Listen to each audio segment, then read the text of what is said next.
Call to order the City Council meeting for City of East Grand Park for Tuesday, December 7th, 2021 is now 6 o'clock. City Clerk, please call the roll.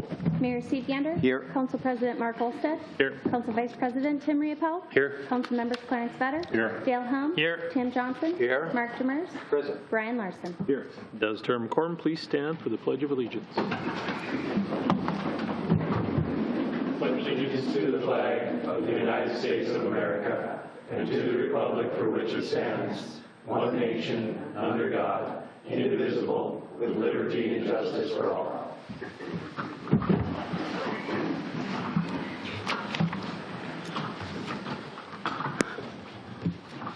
Open forum and opportunity for members for the public to address City Council on items not on the current agenda. Items requiring council action may be referred to staff, boards, and commissions for research and future council agendas if appropriate.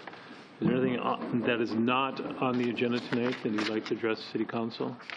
If you do, please come forward, state your name and your address. My name is Mohammed, address 1800 Fifth Avenue Northeast. I'm here today with two objectives. First thing I wanted is to remind city councils about the obligation towards the citizens of this city. And second thing is to talk directly to the residents of the city. And let me go back to what prompted me to come here today. I think several weeks ago, a lady by the name of Hawa, I think, she came up here and she talked about an alleged attempt of sexual assault towards her. And she said when she called the police, she was hanged up on.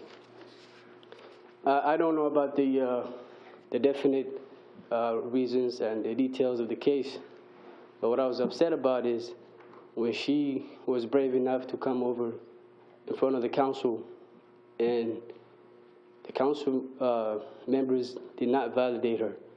What happened instead was, after she spoke, I think maybe one council member asked a question, and then next was, let's move on to the agenda. As a long-term resident of the city, I have a daughter, and my daughter's 5 years old. She was born here, and my son was born here.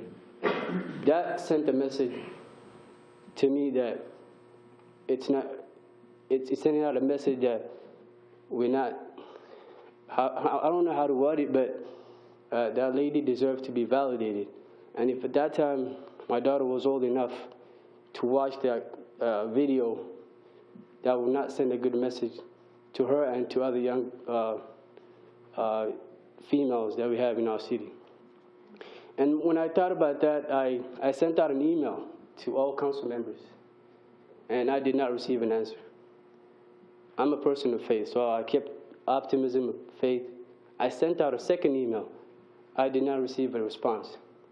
Maybe I said, wait a minute, there's a pattern here, because several years ago, a year ago I think, I reported 2 serious incidents to the police. And until this day, I did not get a response. The first one was one time, I'm the imam of the East Grand Forks Islamic Center where Liberty Lane used to be at. One morning I was coming off the mosque. A white guy who was a guest at the hotel in front of us took his trash and dumped it in our trash can. And when I approached him, I told him, sir, please, you can't do that. You use the hotels. And he said, F, go back to your country. I'm a person of faith. I kept calm, walked away from him, went in to report to the hotel. What did they do? They pulled out a gun on me. So when I came to the office and reported that, I told her, this is exactly what I said. If the roles were reversed, things would have been different. And she shrugged it off, like, stop pulling up. She didn't say that, but she basically said indirectly, stop pulling out the race card. I kept calm. With a response, I did not get a response. So when I saw the incident with the lady, maybe there's a pattern here. We're being ignored. And I sent out an email to all council members. And I expect a response because I'm a resident of the city. And thank you for your service. You put out your own time. I appreciate that. But when I send out an email directly to a city email, I expect an answer because I deserve to be heard. But if I send you an email through your own personal email, you can ignore me as much as you want. But when I email through a city-sponsored email, I expect a response as a resident here. And I'm not just someone who just pulled out one day. I'm a long-term resident here. I live here permanently. So that's all I wanted to express my feelings towards that. And now directly to the resident of the city. With all due respect to all council members, thank you for your service. But if you take a quick glimpse at the chamber, they're not complete representative of of the residents of the city. So I'm calling out to the resident of the city to come up and sign up and run for office. I would like to see female representatives, people of color in our city, so that all of us feel like we are welcome. And thank you. Thanks, Mohammed. Thanks, sir. I want to move on to approval of minutes. Consider approving the minutes of the regular meeting for the East Grand Forks Council of November 16th, 2021. Move. Moved by Helm, second by Riefel. Any questions? Roll call, please. Olsted, Yes. Demers, Yes. Larson, Yes. Better, Yes. Helms, Yes. Riepel, Yes. Johnson. Yes. Motion is carried. Scheduled bid lettings, there is none. Move on to the scheduled public hearings. We have a public hearing to consider a 4 to 5% increase to the tax levy. Entertain a motion. Move to open a public hearing. Moved by Demers. Second. Second by Riefel. All in favor, say aye. Aye. Opposed? Motion is carried. The public hearing is now open. Mr. Murphy, Ms. Anderson. I guess I don't have anything to add at this time other than just this is the required public hearing that we need to have in order to take any potential input that the residents might have for our proposed levy. So once we have taken any comment that the public might have, then we would close the public hearing, and then the council could make a motion later on in the agenda to approve whatever levy they feel appropriate. Okay. Any residents or council have any comments regarding the tax levy? I see none. Entertain a motion. Move close. Moved by Demers. Second. Second by Johnson. All in favor, say aye. Aye. Opposed, same sign. Motion is carried. The public hearing is now closed. Move on to the public hearing of proposed utility improvements and street reconstruction for 20th Street Northwest and 5th Avenue Northwest. Move open. Moved by Demers. Second by Riepel. All in favor, say aye. Aye. Opposed, same sign. The motion is carried. The public hearing is now open. Mr. Emery.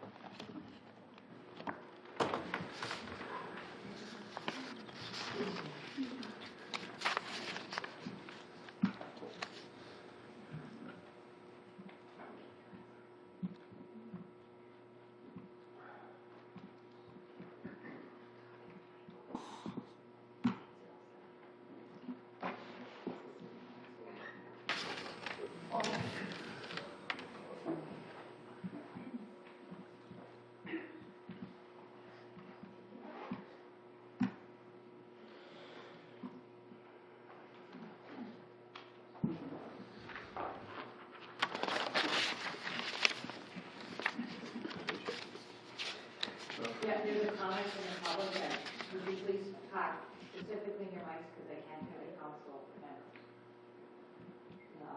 Okay, thank you. It's like we need a high school kid. Junior high. School. Won't start. Hey, you got it. Awesome.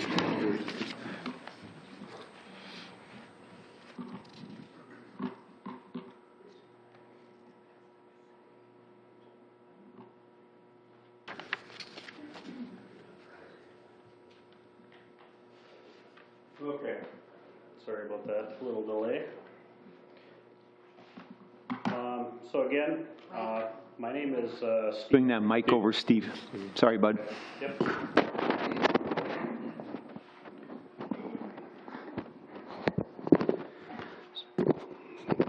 Okay, so my name is Steve Emery. I am the city engineer for the city of East Grand Forks. And again, I would be the project engineer associated with the, the project that we're going to be discussing here tonight. So again, we're all here tonight for the improvement hearing for potential street and utility improvements on 5th Avenue Northwest and 20th Street Northwest. The purpose really of this meeting is for the City Council to hear from you, the residents that are affected by the project, prior to, moving ahead, ordering, us to prepare any plans and specifications, that type of stuff. And as you're all aware, and about 2 years ago, we did hold a neighborhood meeting. That was something the mayor wanted to do again. But we kind of decided, since this project would be assessed, we do need to follow Minnesota statutes, complete all the necessary meetings and such. So rather than holding kind of a neighborhood meeting and then having to hold this improvement hearing, we kind of tried to combine them, kind of to kill two birds with one stone here. So, so that's kind of where we're at tonight. So the first slide here, again, you can kind of see, what's shown in green is basically, the project area. No changes from what you've seen 2 years ago if you were at the meeting. So basically the yellow identifies, let's say, the properties that would receive a front benefit with the project. And then the purple lines, basically those are the lots that would receive an end benefit. And we'll get, more into those discussions as we go along here too. So, so again, what do we know today about 5th and 20th Street? We know that it was constructed in the early 70s and is approximately, 48 years old. Streets, nowadays when we design them, we're typically designing them for a 50-year design life. So I guess we can kind of, say that, that street has probably met its design life. Reconstruction of that street has really been recommended for the past 20 years. A feasibility report that was completed in 2003, that looked at this street, recommended total reconstruction at that time. And again, the project, due to cost, whatever, just never moved forward. So, here we are today, probably in the same situation we were 20 years ago. The last mill and overlay project that was completed on that street was back in 1987. Again, since, that time frame, back in 2006, and then back in 2015 through 2017, the city did complete some citywide mill and overlay seal coat projects. 5th and 20th were not completed at that time because, again, in that 2003 report, it was recommending a total reconstruction. So it was kind of like, why throw money out the door if we're going to have to reconstruct it anyway? So, again, I think there's been question in the past from residents as far as why, those streets, nothing was ever done, in 2006 or 2015 through 2017. So that's kind of why. Again, existing utilities, water, storm, sanitary sewer, basically 48, 50 years old, same as the street. And then one thing just kind of to keep in mind, when we held the last neighborhood meeting in March of 2020, we were looking at that time an estimated assessment rate of, let's say almost $378 per front foot benefit, $126 per end benefit, and then also storm sewer cost of 36 cents per square foot. Project scope, what are we looking at doing? Again, I don't think this has probably changed a lot since, our meeting 2 years ago. But again, right now, what we're proposing here tonight and discussing is, again, total reconstruction. Basically, complete removal and replacement of the existing street section, replacement of the storm, sanitary sewer, and water mains, installation of a new aggregate base with geogrid fabric and drain tile. Again, I kind of think of it as, I want you to think of it as the foundation on your home. If you put in an inadequate foundation, you know, your home is over time, it's not going to stand up, it's going to have issues.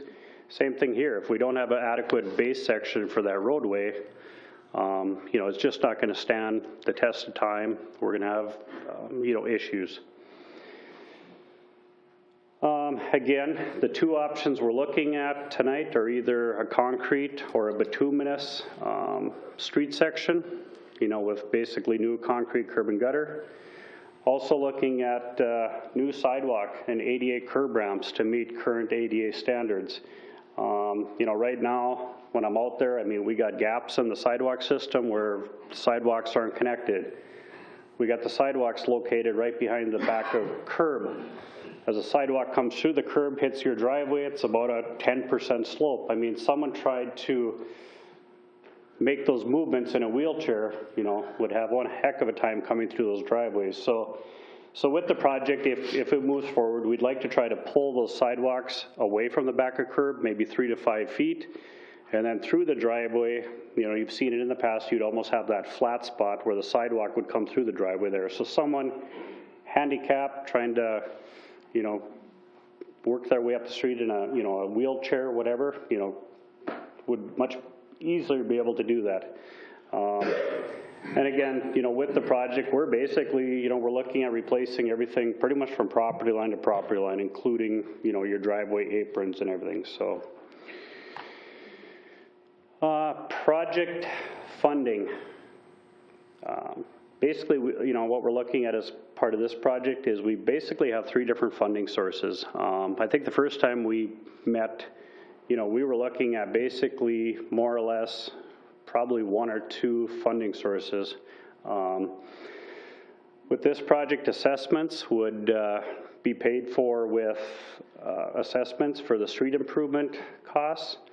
The enterprise funds would pay for sanitary and storm sewer replacement, including basically a portion of that street or curb and gutter, which is located directly above that utility.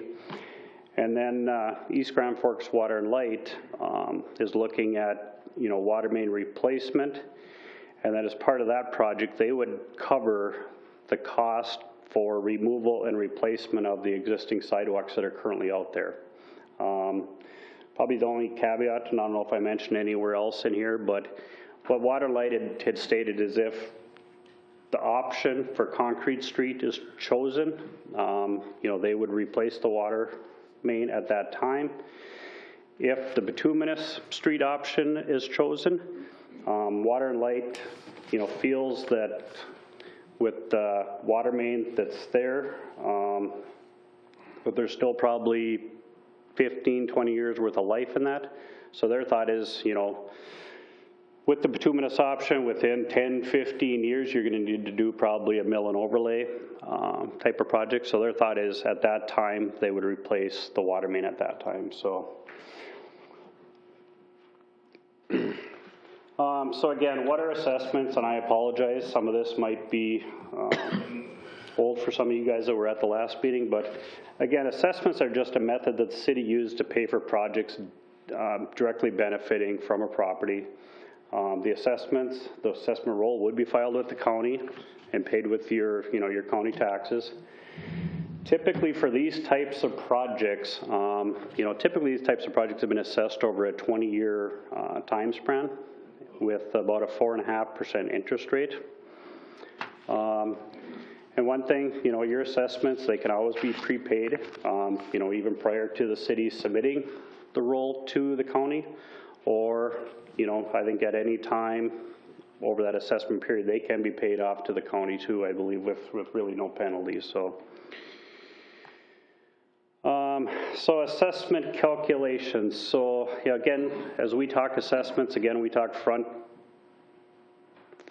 foot benefit and end benefit. So basically to calculate the front footage assessment rate, it's basically your total project cost divided by your total front footage plus 1/3 of your end footage. Again, keep in mind your front and end footages, you know, basically they're based on the narrowest platted dimension of your lot. So it's not always, let's say, what direction your house faces. It's, again, it's the narrowest dimension of your lot, so. And then your end benefit, you know, the assessment rate there is always 1/3 the front assessment rate, so. So basically, kind of somewhat, well, I'm sorry, let me back up. So the estimated project cost assessment rate for the two options were, you know, we've been kind of looking at. So again, option 1, which would be the concrete street, 41 foot in overall width, which is currently what you have out there right now. The total project cost is $1.89 million, let's say. Of that, the total amount of project cost to be assessed is about $1.52 million. Again, the difference between those, the $364,000, you know, that's kind of what's being picked up through the use of the enterprise funds, you know, what water and light would pick up for some of that sidewalk replacement. So, so again, you know, I think what we were looking at assessing the whole 1.89 million, you know, now it has been reduced a little bit to 1.52 million. So based on that, you know, we come up with an estimated assessment rate of $297.66 per front foot and $99.22 per end benefit. Option number 2, again, that would be a bituminous street, same width.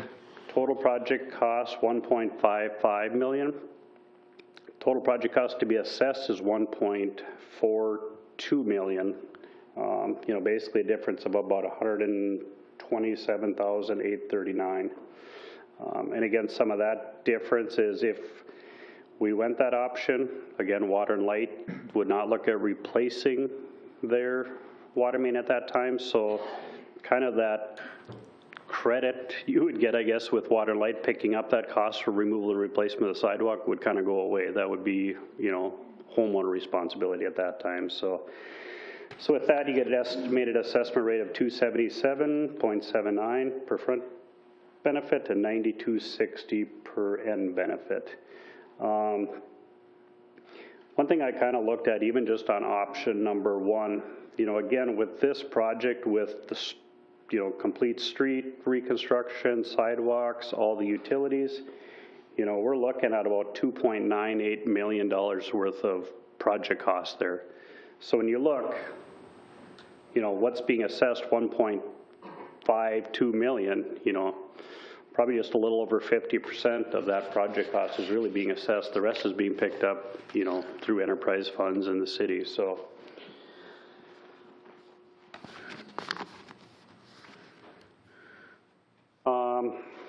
You know, so here, again, just kind of a sample calculation. So again, you know, with option 1, we had estimated assessment costs of $1.52 million.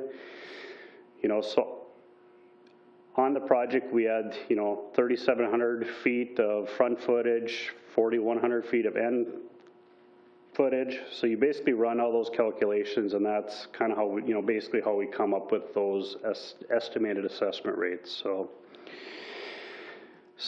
with that, I'm going to go through these pretty quick, and really what this will hopefully try to explain a little bit, if you don't remember from 2 years ago, or you know, maybe this will be some benefit for you. And basically what this is going to show you, probably more than anything, is just kind of how the end benefits are kind of determined. So in this case, and this is all, you know, doesn't necessarily pertain to your street, but just kind of a sample. So again, if First Street was going to be paved, you know, how do we assess that? So again, you can see here, all the lots in yellow would receive what is called a front benefit, you know, because the street is located directly in front of those lots. You know, same thing if we're going to pave, now if we're going to pave Second Street.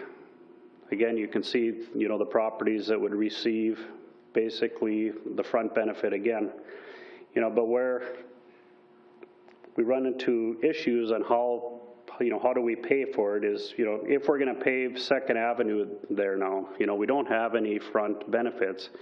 So basically on that, you know, we go about halfway back. So you can kind of see we go about halfway back on each block. So the blue is kind of representing, the lots that would get an end benefit with the paving of 2nd Avenue, kind of on each side there. So again, now if we're going to pave 1st Avenue, who would receive end benefits? Again, it kind of goes halfway back.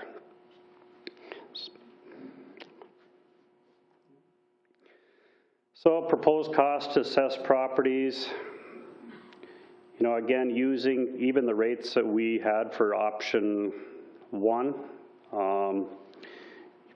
If you were a property that got assessed just a front benefit, your cost would be $17,859.60. And I apologize, those numbers are really hard to see, but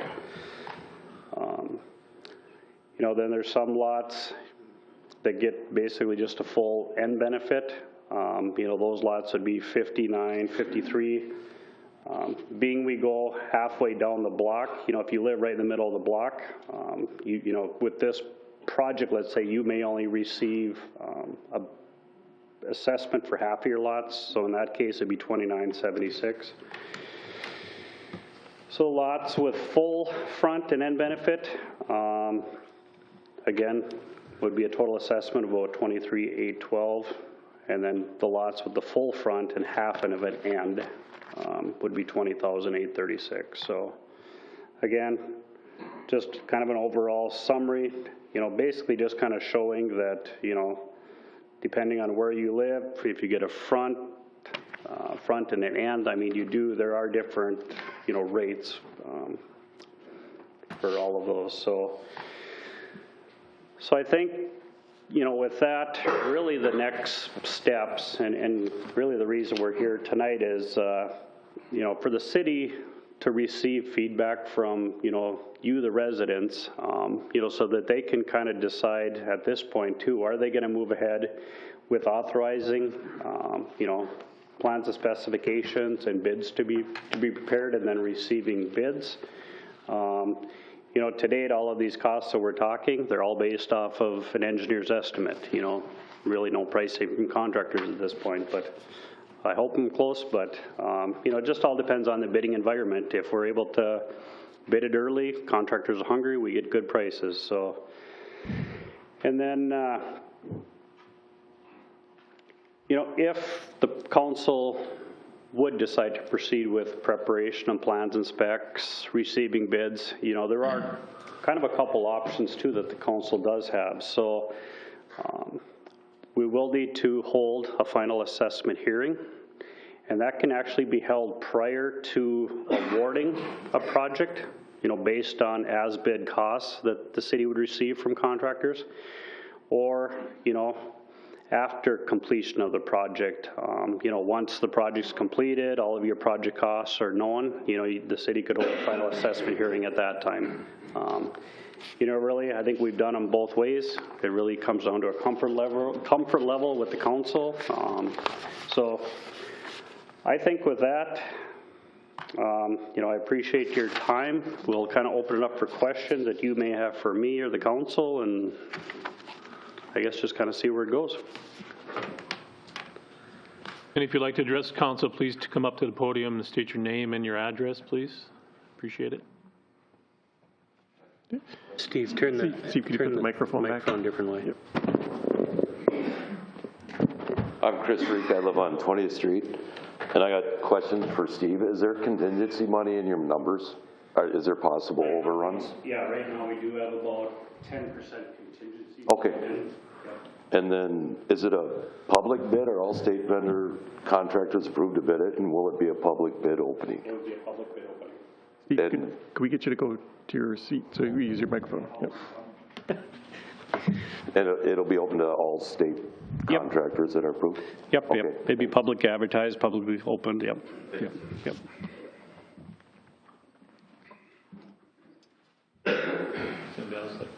President, may I say a few things and maybe invite the residents also with what I'm about to say? Probably you've figured it out, and I know we've met individually with some of the residents. We are here to serve you, okay? Please know that. We're here to serve you and to carry out your preferences on this project. Please know that. The only option that I think we've excluded is the option of do nothing and just let that street continue to deteriorate even further until it's, a gravel street through our community. That's the only outcome that we've decided is not acceptable. And beyond that, we're going to go with the option that works best, that you all want. And the only way this happens is if you want it to happen. So just know that. If a majority of you oppose it, and I can't speak for the other council members, I do not see it going forward. A new concrete street would be the most durable of all the options available to us. And by the way this lays out, because Water and Light steps back, if it goes to asphalt, the asphalt option is a very poor option. So please don't even, I hate to say it for myself, don't even consider the asphalt option. What you gain by going to the concrete, if that's the way you decide to go, it far outweighs the minuscule savings that you would get on asphalt. But concrete would require little or no maintenance for 40 to 50 years, and it would be a really good value over that long period of time. But in the short term, it comes with a pretty steep price tag. For some, they don't see the $30,000 value in a new street. They just don't see that that's a value for them. And for others, the $200 a month for 20 years wouldn't fit into the budget. We just won't for some people. We totally get it. Anybody in this room, we all started young, married, bought our first house, and we get it. Budgets can be tight starting out, and certainly on the back end too when we head into retirement, and you're on your fixed income. We totally get that. So please know, whatever you share with us, we're going to say, yep, we get that, and we'll try to factor it into whatever we decide. So there's been no project assessed to these properties, as you know, since 1987. I lived on that street starting in 1988, and I remember asking shortly after I moved onto that street, what are we going to do about the street? It looks bad, it's breaking down. I was told back then by the city engineers that whenever a street goes into alligator cracking, where you have like chunks of 2 and 3 and 4 inch chunks that are starting to break into bits, that means the base is gone. And then when the curb sections start to settle and it doesn't even line up for proper drainage, that's a failed street. The base underneath there is gone. And so that's when I was told, just shortly after I moved in there, it probably was in the early 90s, that was a failed street headed for replacement. Now, Jason Stordahl, when we checked with him, we wanted to know, what have we spent on that thing since '87? Jason let us know it's close to $200,000 that we've spent of citywide dollars since that time in 1987. And all that means is we've tried to keep it up as best we can. That carries to about close to $4,000 per family. If you're in that roughly $30,000 range now, the roughly $200,000 that we put in has carried to about a $4,000 benefit for each family. And in that period of time, if we had done the scheduled stuff, we would have done a seal coat and mill and overlay. According to Steve Emery, the cost saved per family there is about $7,000. So it's still bad. You all have put up with a pretty poor street during that period of time. We've done all the patching we can. But, for 35 years or so, you've had a street that we've tried to keep it passable, keep it as good as we can, and not have any new tax assessment going against the residents. So those are a few positives that, to the moment that we're in. We had one question from a resident, has anything like this been done? Come on, we're hearing numbers like $2,000, $3,000, $4,000 for projects. Well, the last major street reconstruction we did was in 2005. It was the street around Nash Park on the north end there. And if you take it to today's dollars, back then the average per family for total street replacement was around $25,000. Some were higher in today's dollars, up to 50, but they were huge lots and double lots and stuff. But so yes, it's been done. Our assessment policy has not changed since that time. We're still operating under the exact same street replacement policy that we have for all these years. Nothing just suddenly changed that created a hardship for you all. And so that's kind of how we got to the moment that we are. And it would have been better probably to get to this moment 25, 27, 28 years ago and put in a street, whatever we're going to do. But yet we can't go back. We can just go forward.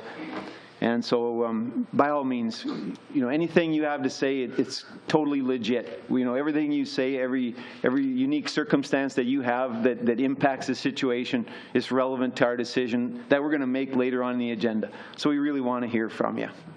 Okay. Thank you, sir. One thing maybe just to clarify, Bear, real quick.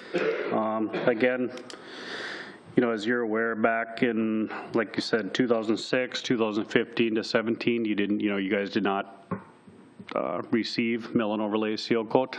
That savings was about 7,500. Okay. I think you mentioned 70,000, so. I said 7,000. Oh, 7,000, okay, sorry. Yeah, 7,500, perfect. Okay, thank you. I thought you said 70,000. 7. Okay.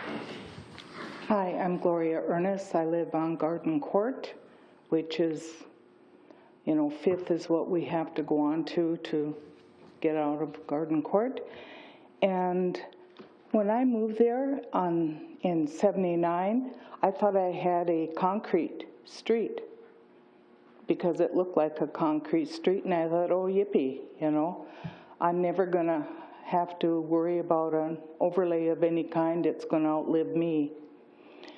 And then before too long, problems started to develop, and the first time we had to pay for an overlay, I asked the streets people, what the heck? You know, I thought we had concrete. And I was told that the person, the contractor who put in the Garden Valley Second Edition used an inferior product. And that, you know, was the problem in that whole area. And so we have now had like 2 overlays of that junky liquid with the gravel, which does nothing. And then we've had a blacktop overlay, which, you know, looks nice and lasts for a while.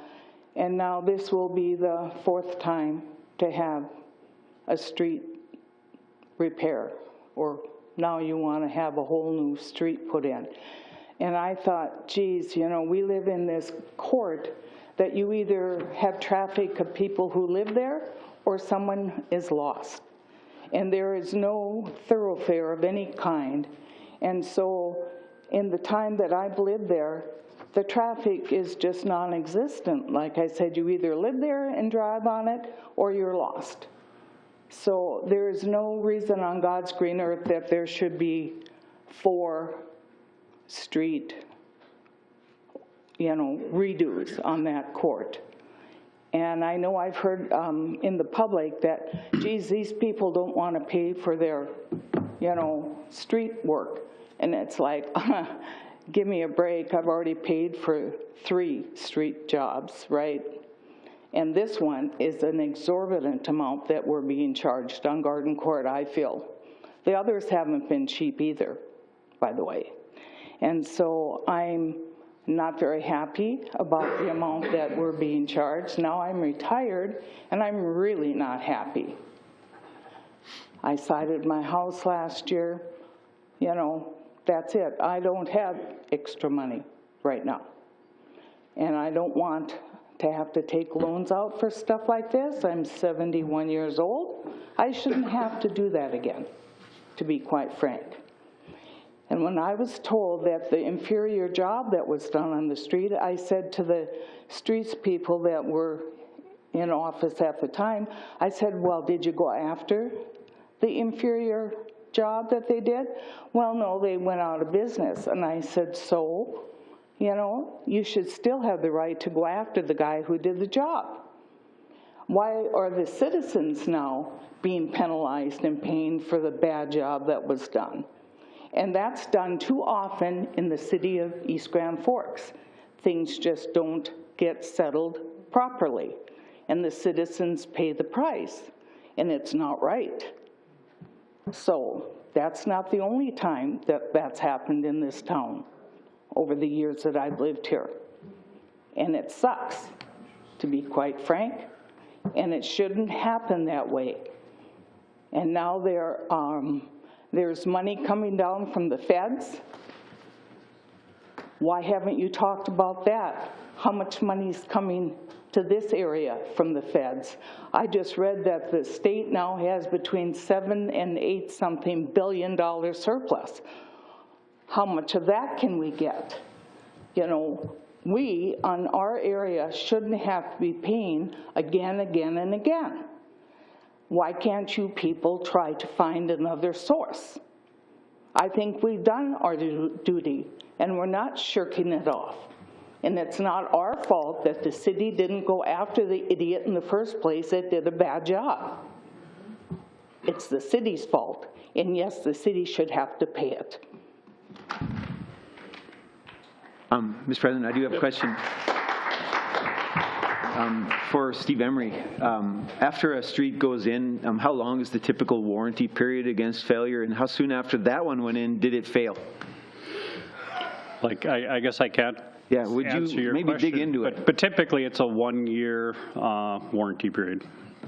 And then if we could find out how long after that one went in that it failed, you know, it shows up in 5 years and it's awful, but it's beyond the warranty period very often, you know, or some period of time. Thank you, Mr. President. I'd like to say a couple things. I don't like the mayor talking for me, so he knows that. So, some of us on the board still are young and married and living in our first house too. So, and I wanted to correct the thing too is, you know, I'm not going to pander to you, not that you are, but in the comment of we're in service of you, that's in part true, but we're also in representing the entire city as well. And that means not just the residents that live there now, but in the future. So I just want you guys to know that's my perspective. I'm not going to listen to whatever you guys decide is what we're going to do, because that may not be in the best interest of the city in the long term or not. So I just want to be upfront about that and let you know that if you guys decide to do nothing, that's like not an option either, you know. So I just, like I said, and then my question was, you know, we had some discussion at the work session, and it sounds like Garden Court was an asphalt street or is an asphalt street. We had some discussion about whether some of these streets were or are asphalt, whether there is a concrete base to them and they're just so overlaid. Do we know, was Garden Court an asphalt street? Because it sounds like from what Gloria is talking about is that we've done asphalt maintenance over the years. Yeah, Garden Court, I'm not exactly sure, you know, if there's soil, cement, concrete below the asphalt, but I do know it is a asphalt section, you know, on top. So, I mean, you're correct, there has been seal coat, mill and overlay projects completed. So with this project, you know, those people that are on Gordon Court are essentially receiving an end benefit for the work that's basically being completed. They're receiving their end benefit from Fifth Avenue there. Because there's not any work that's being done. No. No. Okay, that's all I was. And then for the rest of that part, we did not verify whether it's soda cement or concrete section or. Where is that at, Mark? The rest of it, 20th or 5th. 20th. I know there was some. Yeah, we did some. I know Jason said it's concrete. Yeah, we did some. Yeah. Well, it's asphalt on 5th or whatever. It's kind of a hodgepodge of everything. I mean, based on those soil borings we completed, you know, what we found is bituminous ranged anywhere from 4 to 10 inches thick.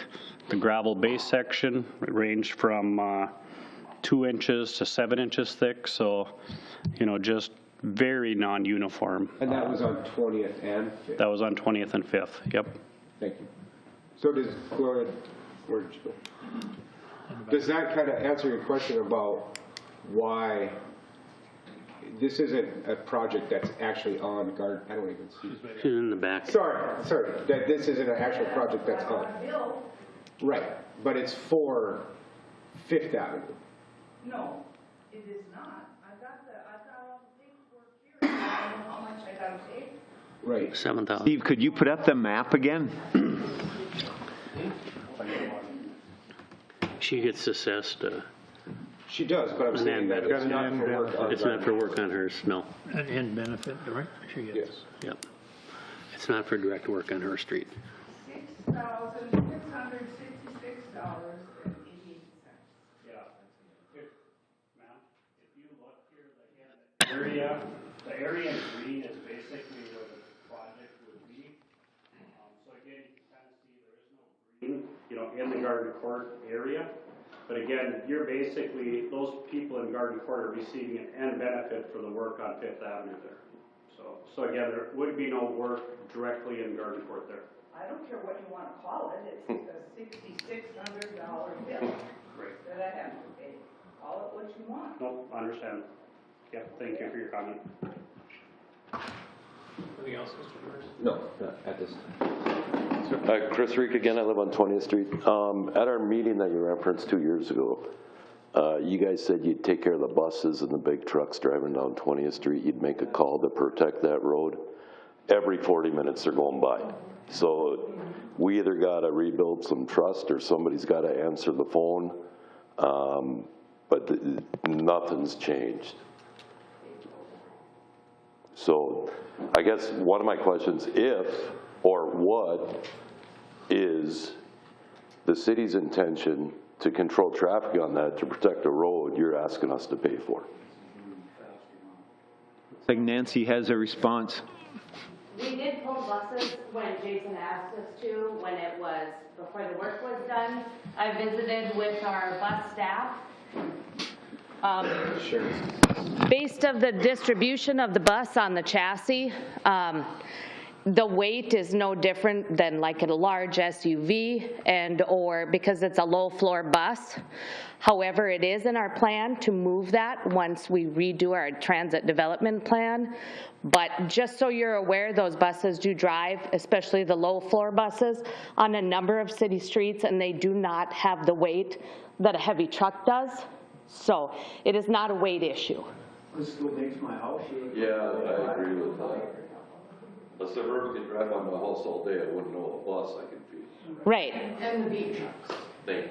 Yeah, and I don't control the beat trucks, but I have visited with the city's area transit staff, and the bus weight isn't enough to make the damage in a cement road, because they do travel over many, many cement roads over both cities, and it hasn't created that type of damage.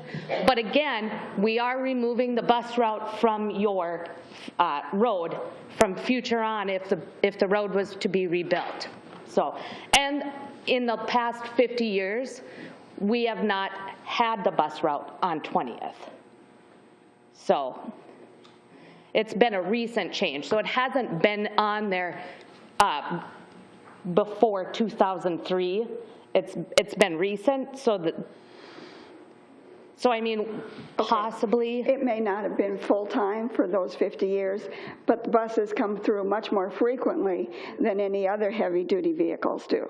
Yes, they So do. that They come more wear. once an hour. Right, Yes. so it is more wear and tear. Yes. Caused by the buses. Yes, but that was a recent route change. Nobody here is going to argue that we don't need to have it rebuilt. Yes. I moved into there right after the flood. My name is Pam Simbelman.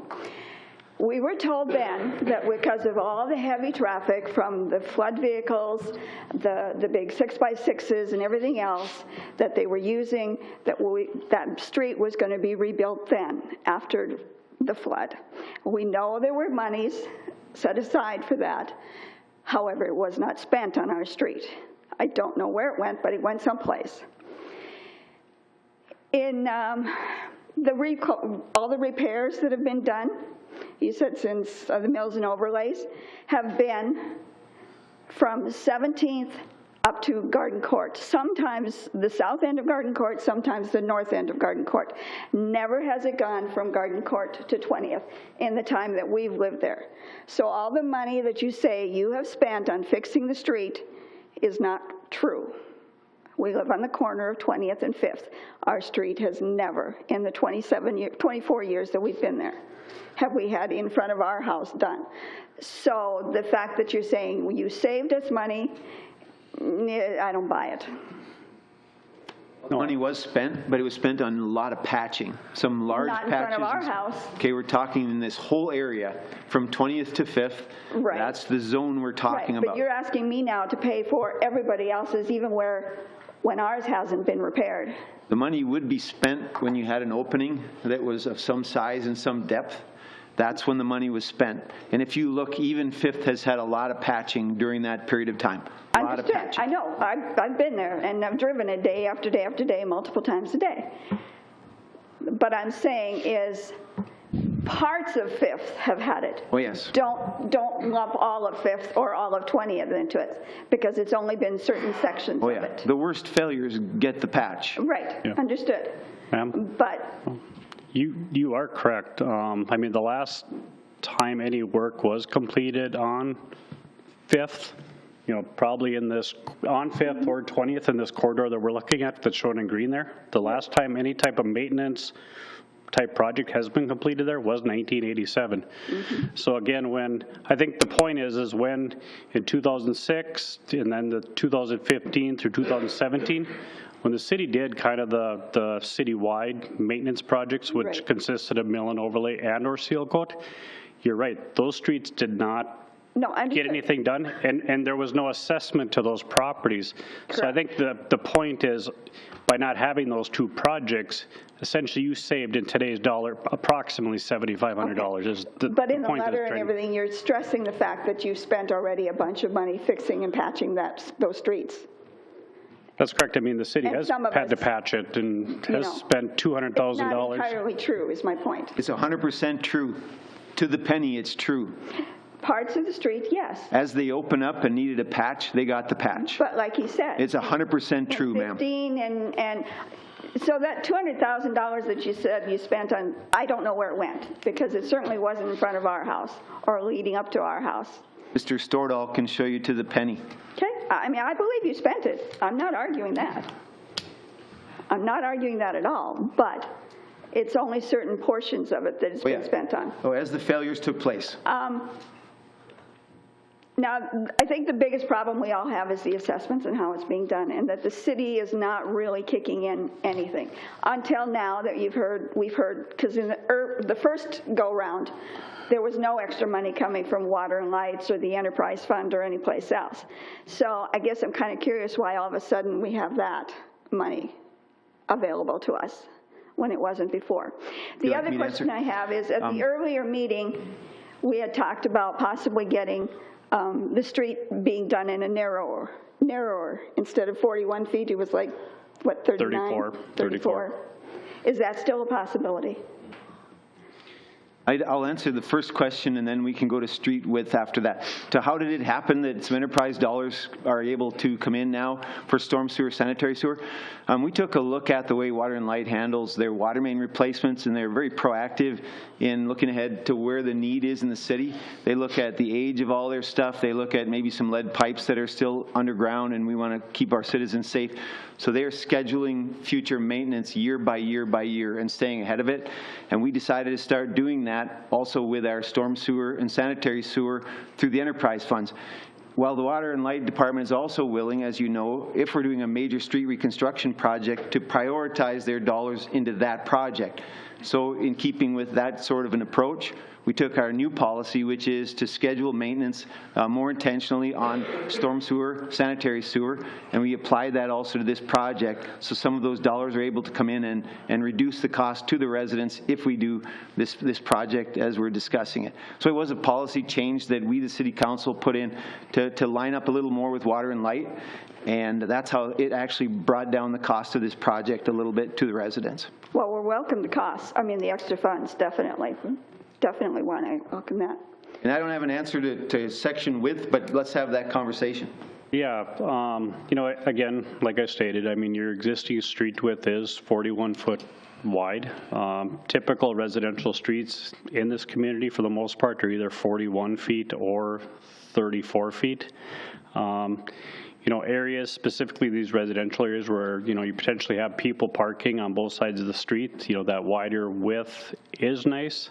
The other issue, it's easier to, if we're looking at a new subdivision, to put in a 34-foot street. The problem you run into a little bit, even right now, it's, like say on 5th here, you got a 41-foot street here, and all of a sudden we're going to have to narrow it up to 34. Coming in on 20th, kind of from the east here, you got a 41-foot street, you'd have to narrow it up. It all can be done, but I think in our discussions, even with the council, I think the thought was you wouldn't be happy. For what you would save, in the long run, you wouldn't be happy. Because one thing, so much of your cost nowadays, whether you're putting in a 41-foot street, a 34-foot street, is really that labor cost. The amount of material it takes, the amount of concrete. to pave a 41 versus 34th Street is very minimal in the big scope of things. So again, really all you would be saving really is probably some of that material cost. The labor costs and stuff, whether I'm building a 41 or a 34-foot street, are pretty much about the same. So, Steve, then we ran into the cost of all those driveway extensions, and that adds cost yes. to get to that narrower street. Yep. Yeah, no, good point, Mayor. So yeah, as we go in, we tear out your driveways and such, you know, now if we narrow that street up 7 feet, it's going to basically be 3.5 feet. We're going to bring it in from each curb line. Mm-hmm. So now we got to extend those driveways. So again, that additional driveway cost, you know, just kind of offsets that difference between, again, a 41 and a 34. So again, we had a lot of discussion about it. We just didn't feel that it was really worth it, and you would be happy in the long run. Well, it's good to know that the discussion was held. Yep. But we weren't aware of all that. Right. I guess I have one final question, and I'm still confused on why we have both front end and benefit costs. And where you live? I'm sorry. It's on corner of 20th and 5th. Well, it's pretty much all along 20th Street there. We're on the corner of 20th and 5th. I mean, I can understand ours because we are both on a corner, but why so many have both front end and benefit costs? And again, I mean, you know, again, the best way, like I could explain it is if you look at that, you know, kind of that typical city block, and you know, which lots get a front assessment, you know, are the ones that. Well, you even look at the middle of 20th Street there. They're getting both sides. They have both front and benefit costs. Like right in the middle. Yep. Yeah. So again, you know, your end benefits for 5th. Again, go back, let's say halfway. So your end benefits go back halfway between 5th and 8th there. So like in the future, if anything is ever completed on 8th Avenue, the end benefits on 20th Street will go from, you know, lot 32 back to lot 26 there. I guess I'm not understanding it, but that's okay, I guess. They got that when we did the other streets also. Also should have got that when we did 8th.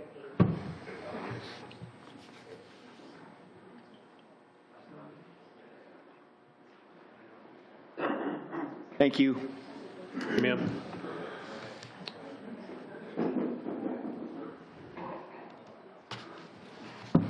Hi, I'm Christine Reek, and I live at 600 20th Street Northwest. The last meeting that we attended before the COVID hit, we had talked about possibly getting rid of the sidewalks. But now I see they're still in the plans. We don't currently have sidewalks on very many of the properties on 20th Street. And personally, I would like to stay away from sidewalks. We live in a very litigious society, and that is an extreme liability that we'd be taking on. That might be a good question for Nancy too, but again, you know, on any, let's say, new subdivisions, reconstruction type projects, you know, the city is supposed to put in sidewalks. You know, again, the big things that all your state, federal agencies, you know, require nowadays, what they call complete streets. You know, and sidewalks is just one of those items, modes of transportation we got to provide. So, Nancy, you got anything else to provide on that? Where is that listed? So I would say that it isn't because of state or federal, because we are getting. We do not, yeah, we don't have complete streets. We haven't adopted that policy, but we do have a sidewalk ordinance, and that was adopted in 2011. And we also have an ADA transition plan, and that was adopted in 2018. And all of those require that any place that has a sidewalk will continue to have sidewalks. But we don't have sidewalk. We do not have sidewalk. You probably, in front of your house, you probably don't have it? None. If you go down 20th from... No, 20th does not have sidewalks. No. Right, so why are they putting it? 20th has sidewalk in places. Yeah. Part of it. About 4 of our neighbors to the east have You're right, sidewalks. there's lots that don't have it. 400, gaps in the 500, system. 300 block do not have sidewalks. So, and So we're not required to get a sidewalk Well, as now? part of our ADA. as part of our ADA plan, We're yes. trying to fill those gaps in the sidewalk system, replace curb ramps. Because we do have a sidewalk ordinance that requires sidewalks. Where is that located, that ordinance? The ordinance is in the city code. It was adopted either 2009 to 2011, it would be back in the ordinance section. So. Just simply because personal preference, I don't want a sidewalk. Just don't, and I don't know if any of my neighbors feel the same way. There's no way around that then, because you said if you don't have a sidewalk, you don't need one, but now you're just saying we don't have a sidewalk, we have to have one. That's what you just said. No, I think what you're saying is there's 20th does have, portions of 20th do have sidewalks About on it, four but there's gaps on in my it. side. There's where, you know, gaps in and it, so we're going to be filling those gaps. Yeah, we're supposed to filling those gaps, and Yes. yes, so I think that's where it came in. And we have to have an ADA transition plan that allows for sidewalks and curb ramps and those types of things. And we were asked to adopt it by MnDOT so that we could continue to get MnDOT funds. Well, then use MnDOT funds for this.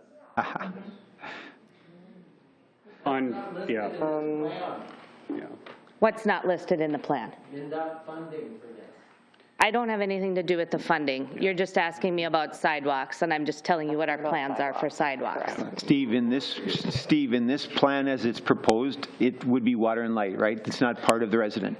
Well, again, what Water and Light would pick up, as part of the project, there was about 12,000 square feet of existing sidewalk. And to basically fill in all those gaps and stuff, I think there's a total of like 18,000 square feet. So basically all that's being assessed is that 6,000 square feet of what I'm going to call new sidewalk. That 6,000 square feet would be assessed. The 12,000 square feet that's existing, Water and Light would pick up. Okay, so on here, the preliminary engineer's estimate showing the sidewalk at $109,000. 120, I need new glasses, $109,000. And what part of that is the Water and Light? And I see what you're looking at, and I apologize, I don't even. It came in the letter. Oh, that's what the letter?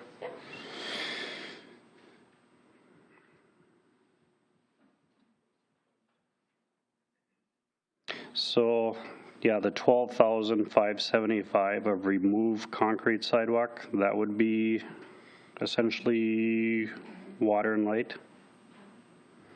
And then of the 18,000 of new sidewalk, only 6,000 roughly would be assessed. To those of us who do not have sidewalks. Well, again, we look at it as a total project cost. It's being spread out through the entire project. Yeah, Okay. yeah, yep. Not just those that don't have it currently. So it's 109,000 for the 6,000 feet. No, I think the 100,000 was for all of the sidewalk. 1,000. And then I had a question, traffic control at 15,000, what is that? Basically, that's just as part of the project. You know, we're going to have to close off roads. We're going to have to put in detours. So basically, that's what the traffic control would consist of. Okay, what about detectable warning panels? That is on your sidewalk, at your curb ramps. You know, if you drive downtown, you see the yellow panels or whatever right at where the sidewalk and the street meet. They're like 2 foot by 4 foot. That's those detectable warning panels. Again, that's an ADA requirement. So per city guidelines now, the reason why we need sidewalks is for ADA. Correct. Is that correct? And to meet the sidewalk ordinance. And the city council, back when Ms. Ellis was talking about that we changed our ordinance and we Right. developed Right. sidewalk policy, sidewalk ordinance. City council at that time decided that it was a priority of the city to create walkable neighborhoods. So that's why the ordinance is in. The council at that time determined that we want residences to have sidewalks in front of their houses. So we are compelling people when they rebuild streets, when they create developments, to put sidewalks in. So it was a city council decision for that. Okay, I was just wondering how that I just wanted to be clear played out. it wasn't something that's forced on the city or anything. The city decided that I forget which year it was, probably in the late 2000s or early teens, that the council decided that that's a priority for the city development. Okay, That answers my question. Thank you. Thank you.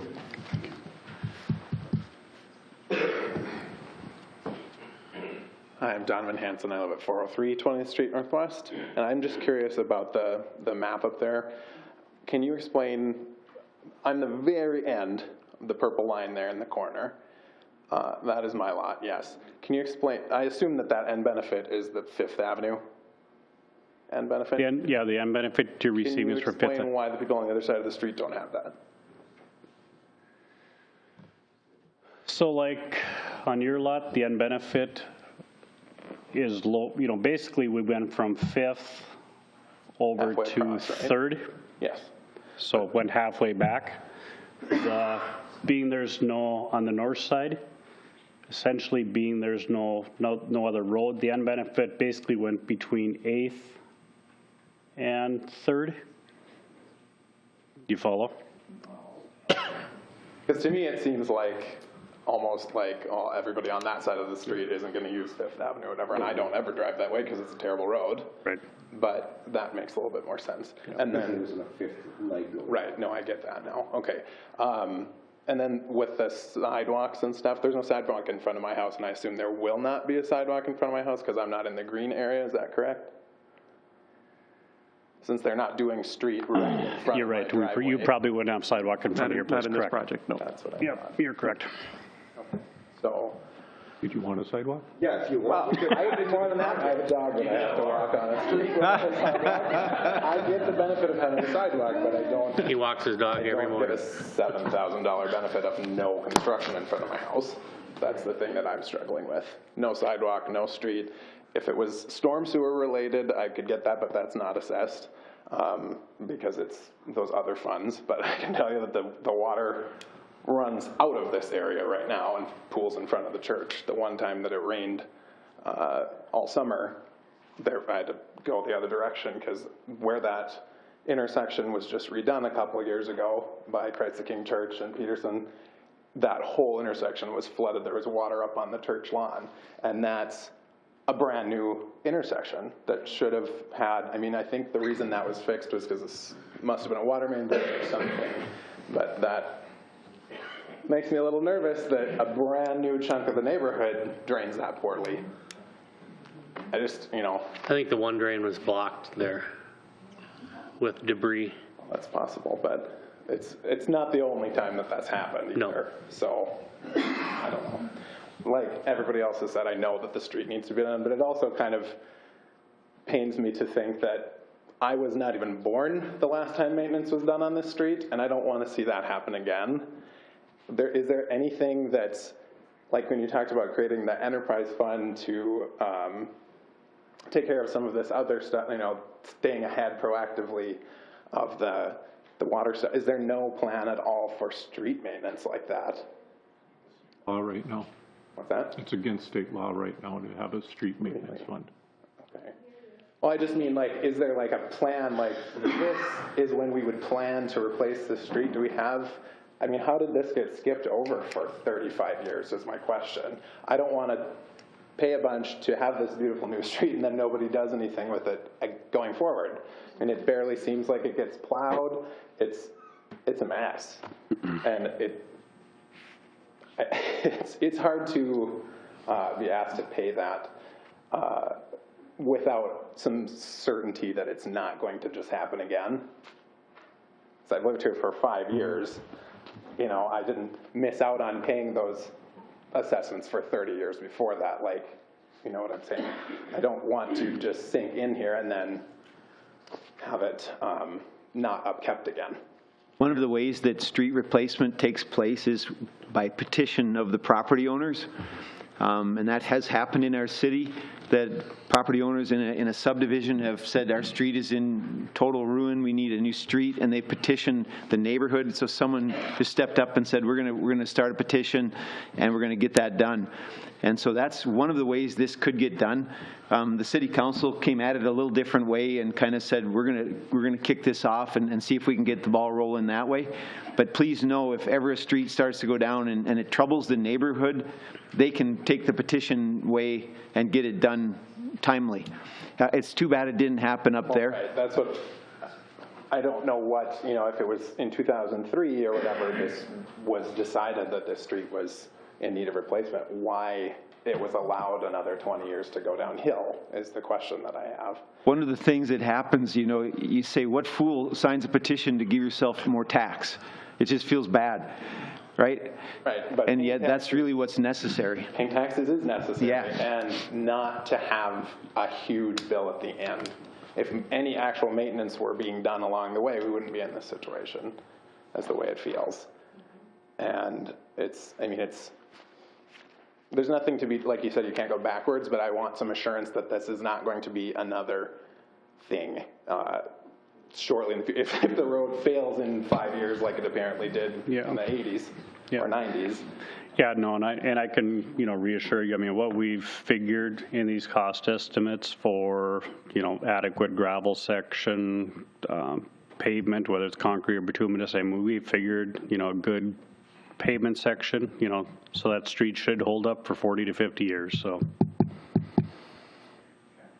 That was all my questions. Thank you. Is there anybody else like to address the city council this time?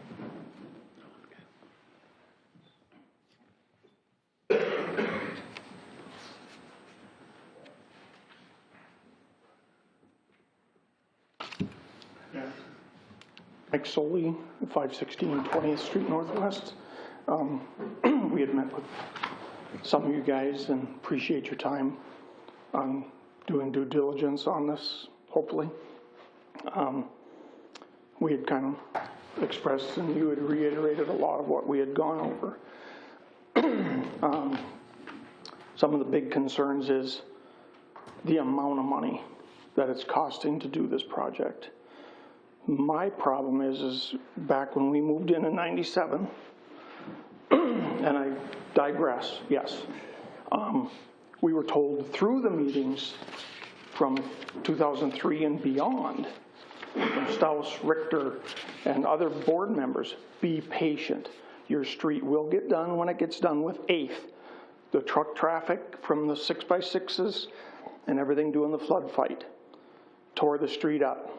That's why it was in such disrepair. And if it was that bad after 87's repair, 10 years later it was already due, and then take a pounding from those trucks, they were saying it was going to get fixed.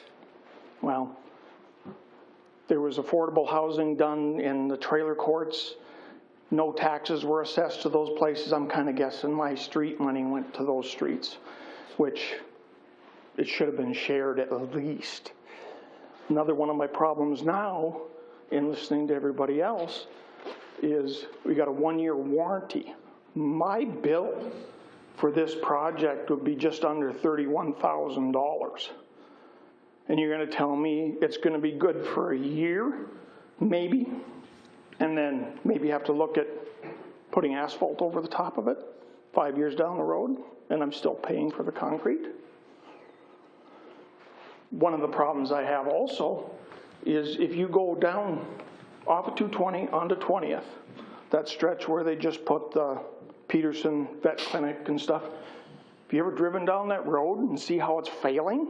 Every day. Everywhere they've done the expansion crack cuts, it's all spalding in the corners, and you're talking 2-foot corners that are all falling out of it. And nothing has been done for the last 5 years since that started. Nothing. So, again, maintenance for my street for 30-some years, 20 years on that concrete street, and that's falling apart. I really don't want to spend $31,000 on something that maybe lasts 10 years. I think we need to find a little bit more affordable way of doing it. And I understand where everybody's at, and I know you're trying to help us. I just want to let you know that for a lot of the people sitting here, that's not affordable. It's not an option. Yes, the street needs to be fixed. We need to do some due diligence and find some funding to help. Because the ones that have been there a long time have gotten shafted. I mean, things happen, and I don't know where it was behind the scenes. I don't deal with the money that the city gets through whatever they get. But there's got to be something out there to at least help. And I know the Water and Light said that they're going to help by picking up a lot of that tab, doing the sidewalks and doing some of that stuff. And yes, that does help. But in the long run, it's still way too much. But blacktop isn't an option. $2,000 difference between concrete and blacktop. 10 years down the road, you're doing mill overlay. We're way over that already with inflation and everything else. And just to touch on something, you know, you said you spent this money on patching 20th and 5th. And Mrs. Zimbelman was up here, and I can testify that the patching was done on those two streets, but in the section of a yard and a half at the corner of 20th and 5th, it never was patched. Those holes were still there, even after they patched. So just to clarify that, she said, yeah, she didn't see any of it. Well, the problem is because they didn't patch the holes in front of her house. Been far from perfect, for sure. Yeah. Far from perfect. And yeah. Things happen. Yeah. We're dependent on contractors and stuff, and it's just unfortunate. And if we're going to do sidewalks and we get to the concrete part going towards 220 again, we're going to have sidewalks that go to nowhere. Because if they don't have sidewalks, then why are we putting sidewalks in? It just kind of, the point is mute. And right now, there's 3 of us together that have sidewalk.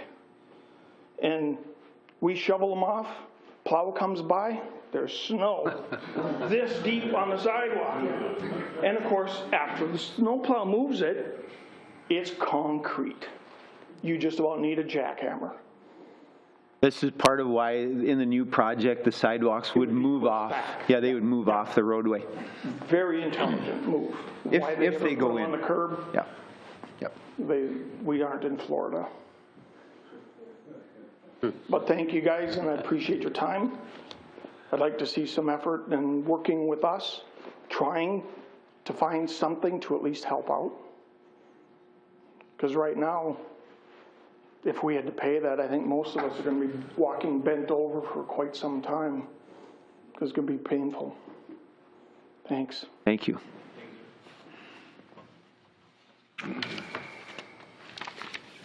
Anybody else like to address the council this time?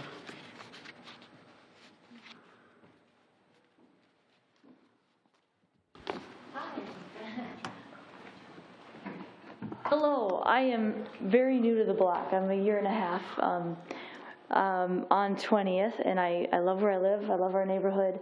And I know obviously the need is there. You mentioned it's a 20-year payment plan. Could we stretch that like a loan to 30 years? Or yeah, I'm just saying, could we spread that out a little bit? And there must be funding with the state of the nation right now. There's got to be some help that we haven't found yet. Also, I don't know. Sorry, I lost my train of thought. Citywide. I've read and also spoken to other people that in their city, if something is wrong on the point, that we all take a levy or something that they would help us out or we can help them out, a 50-50 or an 80-20, I believe. Is there a way that we can approach the whole city to help our block in exchange to something else down the road where we would be willing to chip in an extra, even if it comes to $10 or $50 a month, because there's something drastic on the point and we have nothing to do with that street, but I don't know. I think there's maybe a way to come together instead of just locking in on these 30 houses that have to pay the bill. Maybe we need to be a little more creative. I'm certainly willing to help, but I don't really want to move right now. I don't think any of us do. So I think we need to, be more creative on all sides and just try to make it happen. Yes, it needs to happen, and yes, we can't pay what you're asking us to pay. We want to, but we can't. And so, I'd be willing to step in and help for sure, but just hear us that there must be some other ideas that we haven't breached yet. So, thank you. Thank you. Yeah.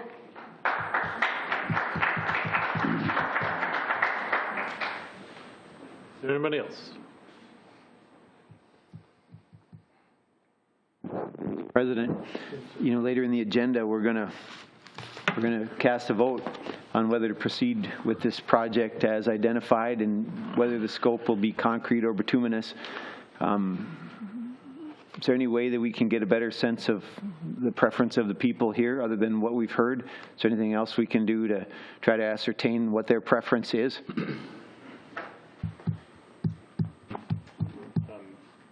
I guess only if they have input. It's if they have a chance to speak. A lot of them have expressed that it's going to be very difficult to pay for, and understand the frustrations of why stuff wasn't done before. And we are too frustrated with why things were done before. And trying to figure out what we can do to help them out, and the idea of using enterprise funds and the Water and Light helping out was great. So I think that it doesn't help that this has gone on this long, and the costs are this high. It's very difficult for us to sit and, think about 20 years of paying $30,000 and trying to figure out, trying to find different funds the way to pay for it too. So, and we've had Mr. Emery look at it. We've had, the administration look at it, find if we could find some different funds or different things available from the state. What I've been hearing is they want to do it, but they can't pay for it. And that's what I'm hearing,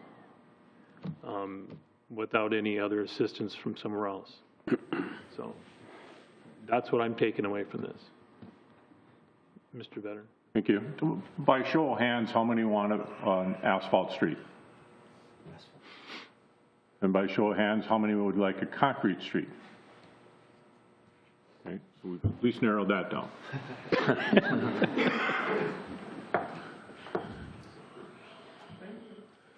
Does anybody else like to address the council this time? I guess I'd ask for one more show of hands. How many of you here today are saying, please proceed with the concrete street as described this evening? How many are you saying, go for it? At the price listed. Okay. Get some funding for it. We've tried. We have tried immensely. There's a listing here from the Grand Forks Herald.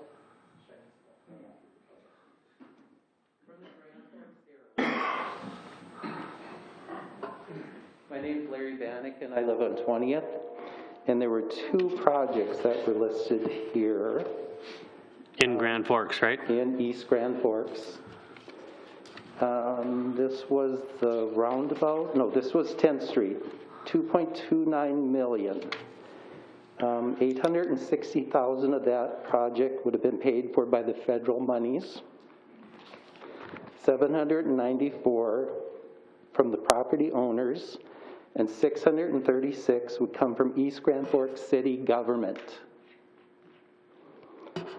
Okay, then the roundabout was what? 1.56 million. And there are 860,000 from the federal government, 130 from the city's water and light, and 574 from MnDOT aid. You found money for this. Mr. Emery, Certainly you can find some money. One thing I guess I'll address on that is we do have streets within our community that, some of our, let's say, more heavily traveled roadways that are on our state aid system. And with the city being a state aid city, they do receive funds every year to complete projects on those streets. So again, Bigland Road, 10th Street, those ones are on our state aid system. And every 4 years, too, the city does receive what they call federal sub-target dollars in that 800 federal aid. Yes. State aid, federal aid, yeah. Federal aid is different than state aid. Right. So. But every 4 years, we do receive the federal sub-target dollars. But again, those dollars have to be used on our state aid, federal aid roadways, which unfortunately, being residential streets, they don't qualify for those funds. What about the East Grand Forks money that you guys put in? I don't know what money those are necessarily referring to. What 600 The federal sub-target funds? Sub-target has a city match. So state aid maintenance? Okay. And that's, something I guess we could discuss more with the city council. The city does receive some state aid maintenance dollars every year too. There's got to be money available. Yep. Thank you. Larry? I guess I could address that. As far as residential streets that are not state aid designated streets, the funding is really non-existent for that. I know they're talking about some of like the ARPA money or the federal recovery money, those types of things. Some of that is available, but it's also very limited on what you can use that for. And so a residential street, that's more like a residential service street, that's not like an arterial or something along those lines, that's not designated a state aid street. There just really is not funding available for that from the state or the feds. It has to be, those are I guess the thought process from when the state and federal money was being spent for that those, since they really they service just a local residential area, there's not a collector, those types of things, that it's a residential then expense. So those types of streets typically are not eligible for that. So, I mean, I understand where you're coming from. I see where you're saying that, but the funding that you're talking about is not eligible to be spent on this type of street, unfortunately. I would throw in two things too on 10th that you quoted. Half of 10th lies against an abandoned rail bed, and we couldn't do any assessments on that side of that street project. And the roundabout is really like a traffic control structure, almost like putting in a stoplight, and we don't assess for those either. It's just a traffic control structure that is needed to let traffic merge in and out. We don't specially assess for stoplights either. So those were two unique ones that, like you said too, that in a residential area and not a state aid street, different pools of money are available and some are not. The ARPA dollars that are available to the city that we received are not eligible for streets. It's eligible for infrastructure, for water, sewer, or stormwater. It does not cover repair of streets or new streets. So if we were doing a project, the street money would have to come somewhere else, or in this case, it came with the assessments. So we have looked at, and that was one of the things, the reason we looked at trying to do as much repair as we could under 20th and 5th. And part of the problem is that the water lines and the sewer and the stormwater are not under the whole street. So there's only a couple spots where they cross, where, for instance, if the stormwater was on the whole street, then we, in essence, could use those dollars to repair the street. But in the sewage, I think there's only a couple times where it crosses. So with the city policy, the way it is on special assessments, we couldn't take more than that amount that it's covering on the street. I don't know if you want to add to that, Steve, but. I think you're good. Please know, we've worked really, really hard to bring the cost down best we can. And we're going to keep working on your behalf. Trust us. Please know we're looking for every dollar we can to make this affordable.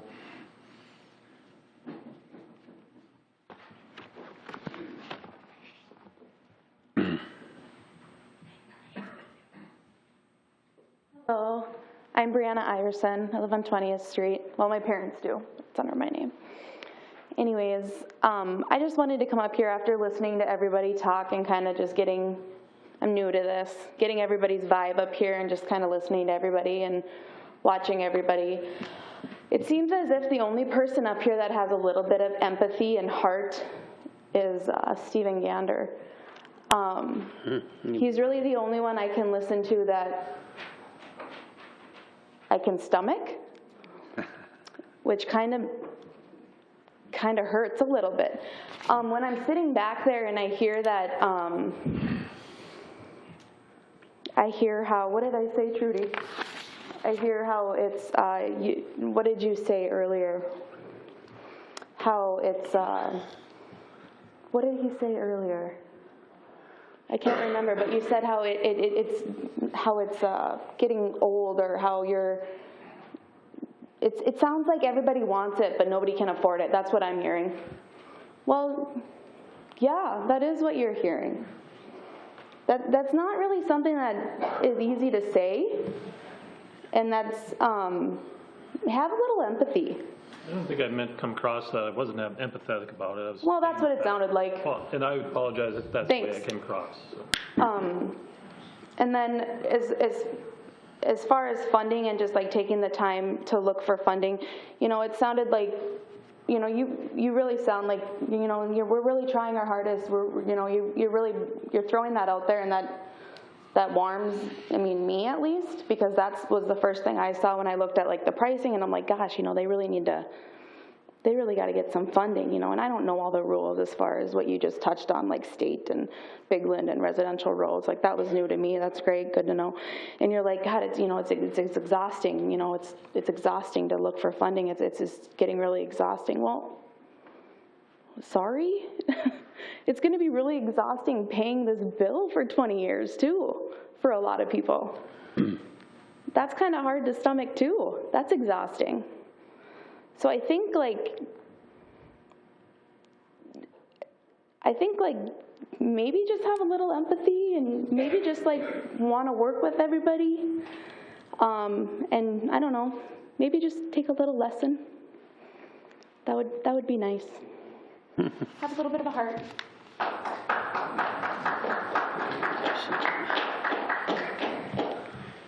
Anybody else want to address the council this time? Renee Waldorf, 1924 5th Avenue Northwest. So we moved into our house 5-6 years ago. When we bought our house, the road was, I'm just going to be honest, and it was crap. When we went and looked at our house, there was orange pylons, trash cans, whatever you want to call it, in the 2 holes. Year after we moved in, or shortly after we moved in, then there was a sinkhole at 5th Avenue and 20th. And I thought to myself, you know, years ago we lived over in that neighborhood, and it was nice. It was a nice neighborhood. That's why we wanted to move back. But now I'm sitting here thinking, and I read our articles today while I was at work, trying to figure out where all this money went to from the flood. Like the people are saying, where did the money go to? Well, I read where it went to. They all know where it went to. So why is it up to us now to pay for when the previous mayor misrepresented the city money that they got from the flood to fix that street? In the article I read today, there's certain people on this board it said that they were embarrassed because they were not sure how the money was misrepresented. And that upsets me, because I can sit up here and I can look at every one of the names that they mentioned in the article. And you guys continue telling us that you can't find it anywhere else. You can't go back and get that money because you guys have chose not to. So until you can tell us where the money went from the flood and all the promises to fix that road, then I don't believe that any of us should pay anything. You guys have already set up here. You guys have already made up your mind what you're going to do, regardless of what we say as residents. You shake your head no. When Brianna walked away, you put your head down and smiled. I watched that. When who walked away? Brianna. Do you know, here's why that was awkward. she was very complimentary to one person. She was. And that was just awkward. I'll just say it like that.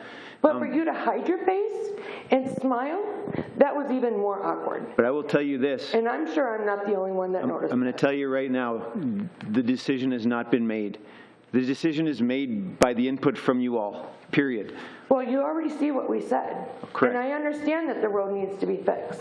The I best- mean, we have kids that, I have a daughter. We all have kids that ride their bikes and, you know, they're falling because of the sidewalks are uneven and, you know, they can't get to the bus stop because we're out there trying to get the sidewalks unclogged from the snow because they wait till everybody's got the driveways done, so let's go down and plow 5th Avenue Northwest, or let's go plow 20th Street.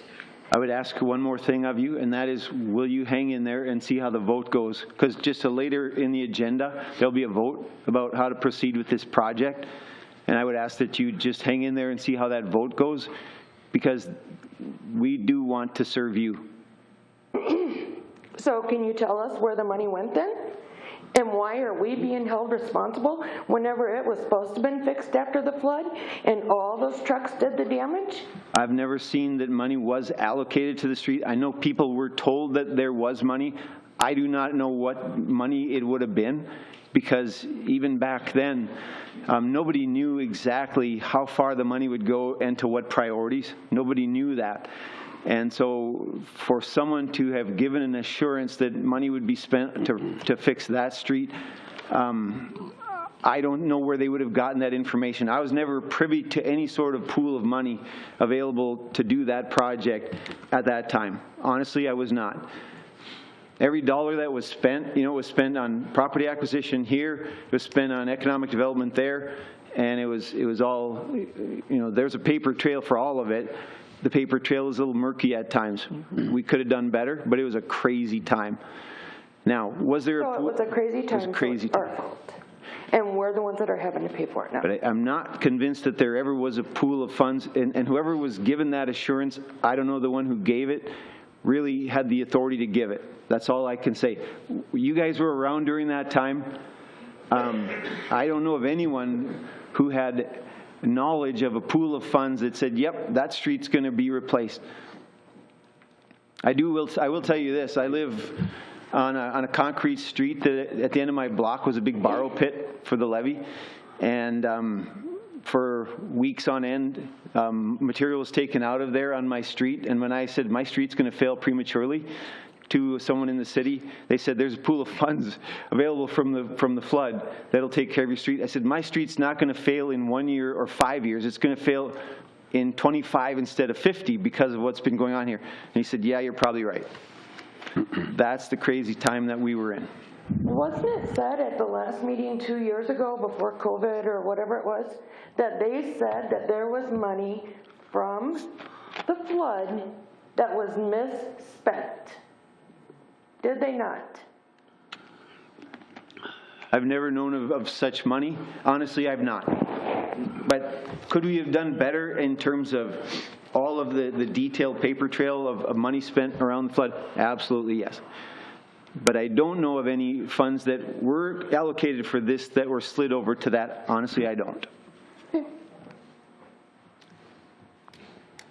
Can I just clarify one thing? So the vote that the council is going to make tonight would be if they are going to proceed with, preparing of plans and specifications and receiving bids for this project.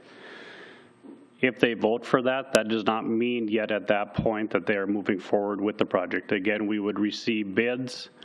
We would, based on those bids, we would put together assessment rolls, and more than likely, we would hold, let's say, that final assessment hearing to get input from you guys again if the project should be awarded and move forward. So again, just remember tonight, I mean, it would be just to prepare plans and specs is what we'd be moving forward with. Steve, do you know if concrete right now is like steel? It's never been higher. I mean, concrete prices are up right now. Again, what I see, you know, with all of these projects, it's all about kind of timing and when you bid the projects and, you know, if the contractors are looking for work, so. But that's usually a plus or minus 5%. I mean, it's not like you'd cut a project in half because. Well, right. I mean. Be sharp in your pencil, Mark, you do. Pretty narrow margin. Well, right, yeah. What, and I've said this a lot of times is, you know, and this goes to Mr. Hanson, Donovan's kind of thing of trying to get that assurance that this, even if we go forward with whatever we do, how do we assure that this will never happen again? And there's no assurance for that. I mean, you have to, the only assurance is, I mean, this is the process we have, right? And this is bound to repeat itself primarily because we look at two things, right? Is affordability versus, you know, what people want and need. And that's a conflict, right? And it happens, you know, in certain areas, there's people that, you know, they're probably like, oh, well, increase my property taxes or my specials by $200 a month, that's no problem, no deal. Some people are more like, yeah, that is a big deal. So yeah, we are facing an issue with special assessment disparity, you know, and how that happens in different neighborhoods across town. Something that we've been, or at least some of us have been trying to sound the alarm since pre-2010 of saying that the policy we have doesn't assure for that. It doesn't assure for long-term planning.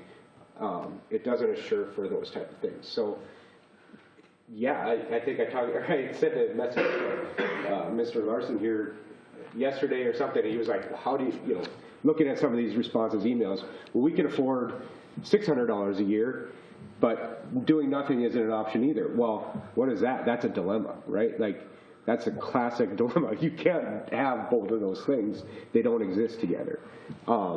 You know, the current way we look at things, and this is kind of, it's not a test case, but really we are at the start of a whole cycle. You know, we're 20 years out from the flood. Some of these roads are starting to get older and older. We know, or we should be aware that we're facing these type of reconstructions all over the city over the next 30 years. We know that this is going to happen. So, like, to your point about empathy, I agree, but at some point too, like I told you at the beginning, was we have to think about the future, and also we can try, and the mayor is really good at this, of trying to find solutions to each of these problems, being creative or whatever, and I think we should do that, but we don't have the funds set aside at the city level to start paying off specials for your project and then all the projects that come after it, because all of them are going to want the same deal, if not better, than what you guys are getting. And that's, I'm just saying, like, so that's kind of my thought process, is we just don't want to make a commitment to use. We have funds in our general fund balance. We could say, okay, we're going to buy down this by $300,000, and we could probably afford it this year until the next group comes around and asks for, well, we want $300,000 too. And then it's the next group and the next group. So that's kind of what we're weighing it against. You know, I mean, it's nothing personal against you. It's nothing personal against your affordability. It's nothing about that. And then what I wanted to say about what Mr. Emery's answer to you, Mr. Reek, is, yeah, concrete's high, everything's high, but you might find a dip in the year or two. I doubt it. And we've seen, I've been on the council for 12, 13 years. These prices never go down. So the problem that you're facing today is going to be 5%, at least 5% more expensive next year. It's going to be 5% more expensive than that next year. Every year it's going to get more and more expensive. So part of the problem is that we've been putting it off for 20 years. This project probably would have been half as much, say you did it 15, 20 years ago. I'm not, this isn't a blame thing, it's just, but your affordability, your ability to pay for it was probably half as much as back then too.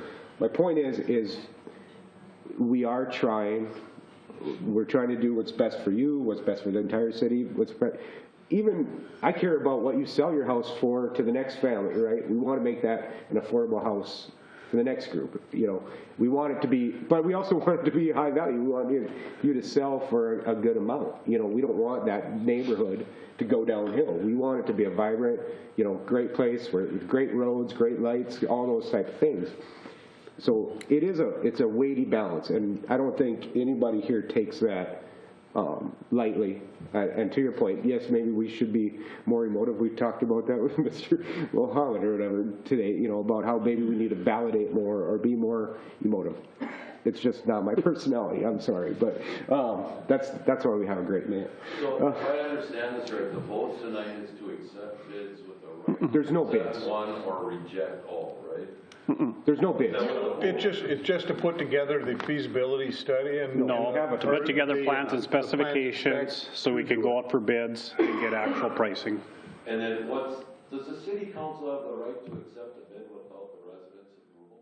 No. So what will happen typically with this is we could accept a bid, but that at some point we have to accept the assessment role. I'm sorry. So that there will be a point in this process where you can protest or not, and that's basically on the assessment. So what we've typically done in these type of situations is we would go out for bid, get a bid. We would come out with an official final assessment roll with the cost of that project, and then at that time you would be mailed a number that's assigned to your property, and that would be at that point you could protest, you'd lodge a protest or whatever, and then we would have the opportunity to either accept the assessment roll and the bids as proposed and then go with that, or we could say, well, we have too many protests. And to be honest with you, like, you still have a kind of a veto if enough of you say, like, we aren't going to pay, or we protest these assessments, and we say, well, we're going to keep going. There are legal remedies, you know, for you to say, well, we don't think that assessment matches what our valuation increase is, so you could actually, you know, sue us or whatever. So there is process going forward after tonight. Tonight is just basically like Mr. Gall said and Mr. Emery said, tonight is to say, yeah, put together plans and specs, and I don't know is it to put out a bid or not? Yes. And put out the bid, and then that would start that process. Yeah. And the reason why you do it now is so hopefully you're getting better prices because people are going to be a little bit hungrier in the middle of the winter. Mr. Emery, if you could comment on just a couple of things also real quickly. Number one, we are not bound to the low bid. We're bound to the lowest responsible bid or the lowest qualifying bid. If there's a contractor that we know does very poor work, we're not obligated to take that bid. Number two is for quality. Is that true? It's lowest responsible bid. And so you can expand on that. And number two, to quality, as the project goes in, we have, as part of the contract, our city engineer inspects each phase of the project, from the preparation of the base to the mix going in to the way it's finished on the top, you know, that they didn't lose the slab on a hot day that started to fracture and break up. So we will, even during the construction project, stay right on top of it to make sure you get a fine quality project, the very best it could be. Steve, if you could just weigh in on those two. The best we can do, we're going to go for a quality project. Yeah, again, you know, like the mayor said, you know, we would be involved basically from, you know, preparation of plans and specs all the way through construction. I mean, we do have, you know, guys on the project every day, you know, kind of monitoring the construction and just making sure everything's being done, you know, to plans and specs. So, and you know, like to the mayor's point, again, these projects are competitively bid, you know, hopefully to get the best prices. But again, I mean, if we get a contractor that's, you know, we know that doesn't do good quality work, you know, through Ron and his staff too, I mean, like you said, there's ways around it. You don't have to award it necessarily if we know we have issues with that contractor. No, that's true. Does anybody else have any? Can I get one clarification? So if it does go out for bids, you can reject them? Yes. Oh, yes. Yep. Oh, yes. Absolutely. Wasn't going to say anything, but.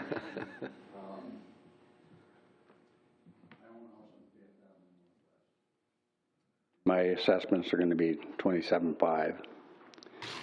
And that's what it is if we get a good quality project. My home is on St. Andrews Drive. St. Andrews Drive was done about 9 years ago, that whole development. Supposedly that was inspected. There was a 1-year guarantee on it. Mr. Beaupre told me that. But within a year, there's a huge crack in the next lot next to mine, diagonal across a panel. The center line from 23rd Street in about 4 lots has a 2 to 3 inch gap in the center line. And the city hasn't put any tar in there or anything, so water gets in there. 1/3 of the curb and gutter doesn't catch the gutter because the gutters are leading like this. The water runs on the inside of the gutter and goes underneath them. So that's 9 years old. It's supposed to be a 50-60 year project. And I'm sure within the next 3 years, people are going to say, hey, we need a special assessment to fix that panel that's cracked, to get that center line back again, to get them curb and gutters back up again. If we're going to have a 1-year guarantee on this project, who designed this project? We are. And then who's going to inspect it? It has to be inspected. I mean, with curb and gutter, after a few years, tipping back, that means that somebody didn't inspect the base material that was under there, my estimation. I'm not an engineer, but I've been around for a while. It better not happen on 5th Avenue Northwest. That's because 9 years now I paid 9 years ago I paid $27,000 for my lot. And my lot seemed to be holding up pretty good, but next door I got this huge crack in it, and curb and gutter is, there's other cracks around the project too, but the curb and gutter is bad. And this one should be inspected exactly the way it's supposed to be, so that we have actually a 30 or 40 or 50 year project. Thanks. Thank you. Yep. And who designed 23rd? Designed 23rd. We did. You belong in jail. When they started hauling 3 feet of dirt off of 23rd, I said, what is going on here? 23rd, you used to be able to drive down on any winter storm you ever wanted. You could drive down it, that blew right across it. Now the city is going through gymnastics to keep it clean. It was lowered 3 feet. They had to haul that dirt away. Yeah. And one thing you got there, I mean, anytime you urbanize a street section, you have to lower it because we want the water to come off the adjacent properties over the curb and gutter into the storm sewer. So in order to eliminate those ditches, that existing road section had to be lowered. And I know, yes, up there, you know, with the snow, it becomes an issue, but, so, thank you. It's always an issue in the city too. But how much of your snow removal budget is dedicated to 23rd? A lot. They'll be up there tomorrow trying to blow the big ones back out in the field a little bit. And the main part is, when you get a project, you end up doing it in 20. It's a quality project that lasts for 25, 30, 40 years and not fall apart in less than 10. Thank you. Anybody else like to address the council at this time? Can I just ask when, like, what kind of a timeline this would have? If this, I assume it's not for like next summer already, but I don't know how quickly this. It's not a It's a pretty big project. Yeah. Like, yeah. I mean, best case, you know, if we were able to get plan the specs developed, get it bid, get good prices, you know, we could potentially be doing construction as early as next summer. It's a 2-year project, correct? Yeah, we'd probably look at a 2-year project, 'cause with the amount of utilities and such going there, we at least like to get one freeze thaw cycle before we, probably finish all the concrete paving and stuff, just to, really minimize settlement, future cracking, that type of stuff. So it probably would be a 2-year project. Do we have any idea of federal infrastructure dollars that are just being passed, how those might impact this? They're not available for streets. Yeah, well, that's, Sewer and stormwater. but that's your Recovery Act. There's restrictions on it, and when they say infrastructure, they mean water, sewer, and stormwater, not streets. So those are for the recovery. But to your point about like the federal infrastructure stuff that just came out, all that, the problem, and Clarence might be able to speak to it, and I think Nancy kind of talked about it, all that ends up going is to federal functionally classified streets. Like, and I think Mr. Murphy kind of talked about that. As a residential thing, there's not going to be programs that come out and say, we want to help these. We don't have any discretion as a city to decide if this is No. for us, we're going to put that there. No. I mean, we'll have some discretion if we have dollars made available, but there will be, it's got to go on your federally classified system, really. It's just, that's how the strings are. Nobody gives, I mean, back in the 60s, 70s, you used to have legislators that would say, just take the money and go. Thankfully, they've said, well, we're going to put some parameters on this stuff, and you guys have to report back, and if we were to misspend that, we would be paying it back plus penalty. So no, those type of things, I'm not going to say there's zero chance, but realistically, there's not going to be much. And those are going to be so highly competitive that it's going to be even hard for us we're going to have to really get our stuff in a group in order to access some of that for other projects. So I wouldn't hold out. The federal income or the federal infrastructure stuff isn't going to trickle down to projects like yours. Okay, does anybody else like to address the council this time? If not, I'll move to close the public hearing. Move close. By Demers. Second. Second by Johnson. All in favor, say aye. Aye. Opposed, same sign. Motion is carried. The public hearing is now closed. Move on to the agenda item, consent agenda. Items under the consent agenda will be adopted with one motion. However, council members may request individual items be pulled from the consent agenda for discussion and action if they choose. Would any member like 4 through 10, excuse me, pulled? I like 4 pulled. 4? So I entertain a motion of 5 through 10 at this time. Move. Moved by Riepel. Second. Second by Helms. Questions or discussion on 5 through 10? Mr. Demers. Thank you, Mr. President. This is to designate polling places for the respective wards, and I understand that there is a timeline for this by the 1st of the year, correct, Megan? By the end of the year. By the end, or 31st.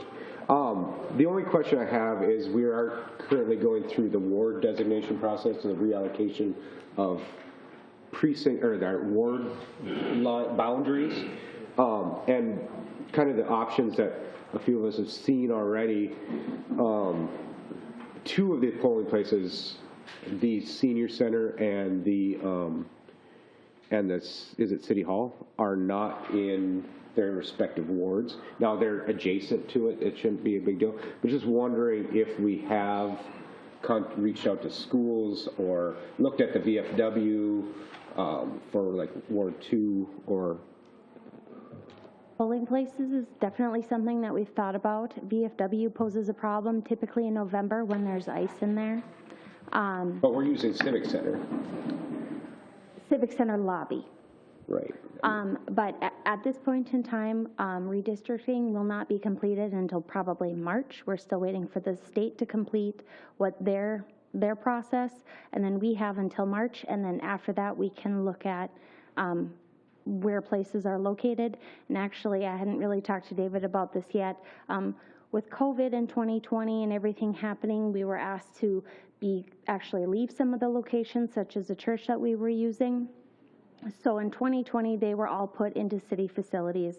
We no longer use Good Sam. I know that was very convenient for the residents there. However, looking forward, running to 5 different locations throughout the day is kind of difficult, and I'm actually kind of considering and possibly trying to work with the school to see if maybe we can have a combined polling place using one of the gyms at the school, but right now this is to meet the state statute requirement to have our polling places designated by the end of the year. And then after our process is over, we can take a look and see where we can have And polling. is there any statutory guidance on whether or not a polling place has to be in a ward? And I actually just looked at that. It doesn't have to be located within a ward as long as it is close to, I think, if I remember correctly, I think it has to be within like a mile of the ward itself.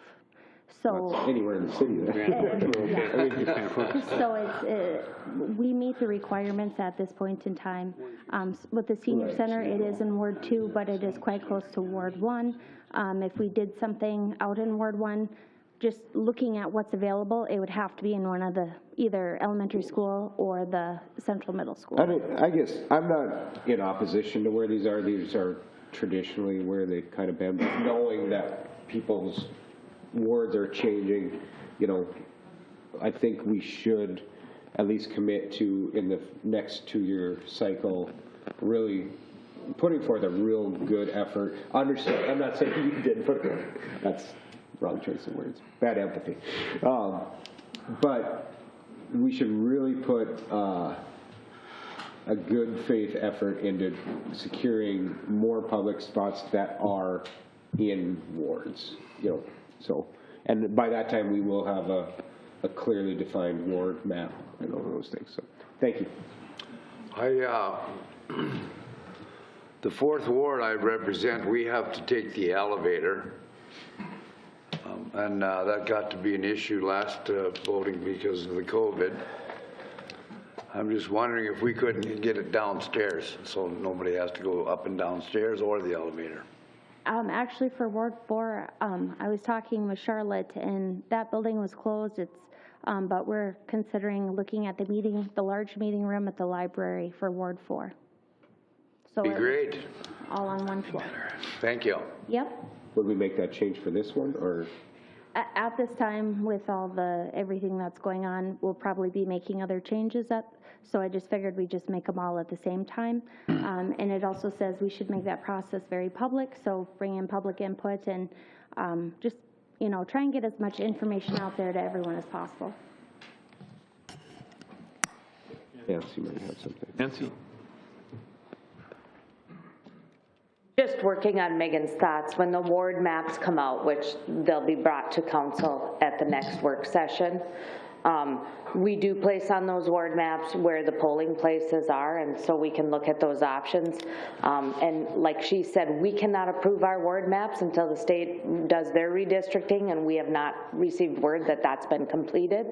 But we want to make sure that we have everything in place and we're ready to go, and we've got that. So when we look at the ward maps, we decide which options we want. We can then also look at the polling places. We can put those on the ward maps if we so choose at that time. We have to hold a public hearing and notify those within that ward, you know, possible changes. And so then we could do that at that time, sometime in that January, February mark, and discuss those polling places so that would, again, you know, piggyback on what Megan says, is that it would give the public more notice. And so we could kind of do it all at the same time in a map format and then have that adopted in March. So, but I do know that you have to have at least designated polling places by the end of this year, which is why we're going to designate what we've done before and then any changes we can make when we adopt the ward maps. So. Thank you. So can we move back to going on the consent agenda, the whole thing? Because we didn't vote on it. Sure. I'll move on 4 through 10. Those seconds. Any other discussion? Roll call, please. Olsted? Yes. Demers? Yes. Larson? Yes. Better? Yes. Helms? Yes. Rehappel? Yes. Johnson? Yes. Motion is carried. Acknowledge receipt of the reports of officers, boards, and commissions. Regular meeting minutes of Water, Light, Power, and Building Commission for November 3rd, 2021. and regular meetings of Economic Development Authority Board of October 26, 2021. Communication, there is none. Old business, there is none. We'll move on to new business. Consider adopting resolution 21-12-90, ordering improvement and preparation plans of specifications for utility improvements and Concrete. let whoever wants to make the motion can make the motion. Be it concrete or asphalt street reconstruction with 20th Street Northwest and 5th Avenue Northwest. I'll make a move for concrete. Is there a second? I'll second. Second by Demers. Questions or discussion on this item? Call, please. Olsted? Yes. Demers? Yes. Larson? No. Better? Yes. Helms? No. Riepel? No. Johnson? Yes. Motion is carried. Move on to number 14. Consider adopting resolution 21-12-91, granting border city tax credits and approving this business subsidy agreement between the City of East Grand Forks and R.G. Zavrel and Sons Incorporated. Move. Moved by Helms. Second. Second by Mr. Johnson. Also, I need to make sure that it is known that if there is anyone in the public that wants to address the council and speak out or for this, they need to do so. Correct, Mr. Gordy? Correct, thank you. Do you have anything else to add, sir? Okay. Anybody have any questions? Roll call, please. Olsted? Yes. Demers? Abstain. Larson? Yes. Better? Yes. Helms? Yes. Riepel? Yes. Johnson? Yes. Motion is carried. Number 15, consider adopting resolution number 21-12-92, approving the plans and specifications and ordering advertisements for bids for the 2021 assessment job number 1, paving in Sawgrass Court Northwest. Move. Moved by Riepel. Second. Second by Helms. Questions or discussion? Roll call, please. Olsted? Yes. Demers? Yes. Larson? Yes. Better? Yes. Helms? Yes. Riepel? Yes. Johnson? Yes. Motion is carried. Number 16, consider approving ordinances number 31, fourth series, amending City Code to Chapter 96 entitled Streets and Sidewalks by adding Section 96.2, right-of-way management, and adopting by a reference City Code Chapter 1 and Section 10.99, which, among other things, contain penalty provisions. First reading.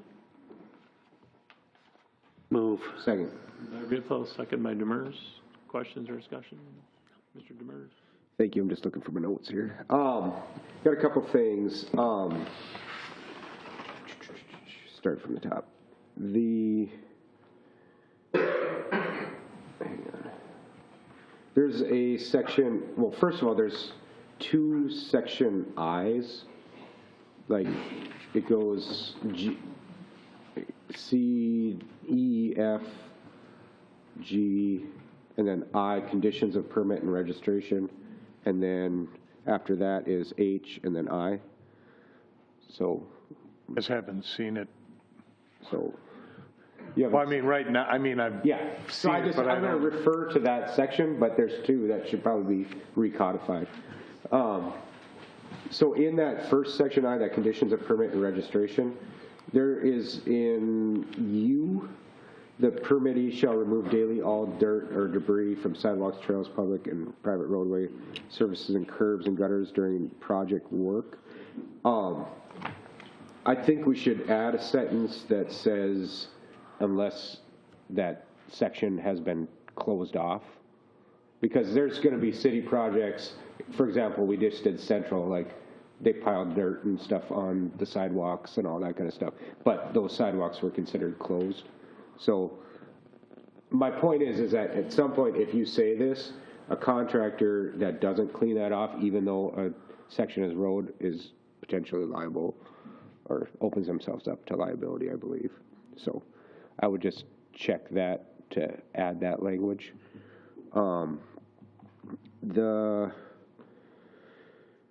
There's for that next I, the installation of underground facilities with public rights of way, it does say that there's like on the G subsection, it talks about locating wire being effective means. Mr. Demers, if you, I'll let you speak, but I'm just trying to say either one, send me an email so I know what you're.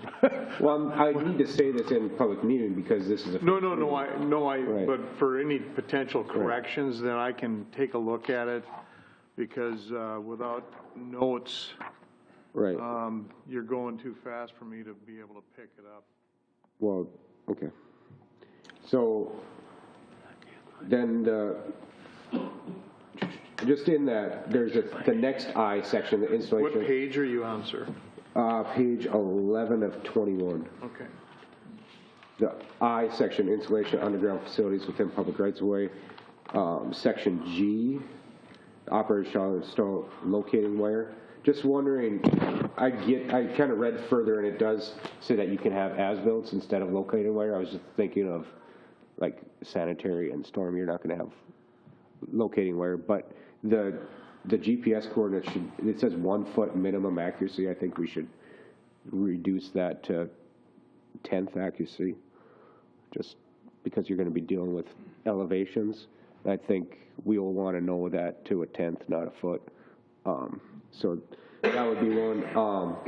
In the section, in that same section, I believe in A, on page 12 of 20, or no, 13 of 21, it talks about temporary service, above ground installation, construction or placement of temporary service lines should only be allowed.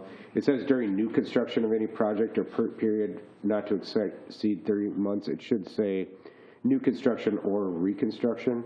We want to allow temporary services during reconstruction, not just new construction. And let's see if I have anything else. There was,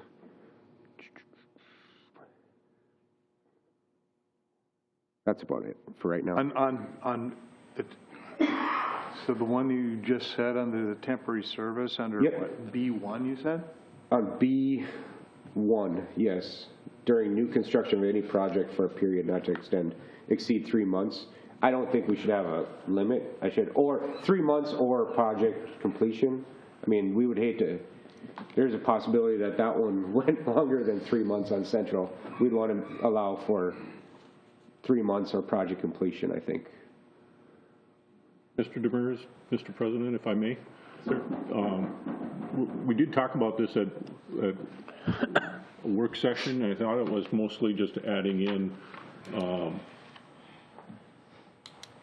cell towers and that type of stuff, but in view of Mr. Demers' additional corrections that we may have to make, we want to send this back to a work session and go over them. And I'm fine with it. If we just want to make those edits and then we'd have it for second reading.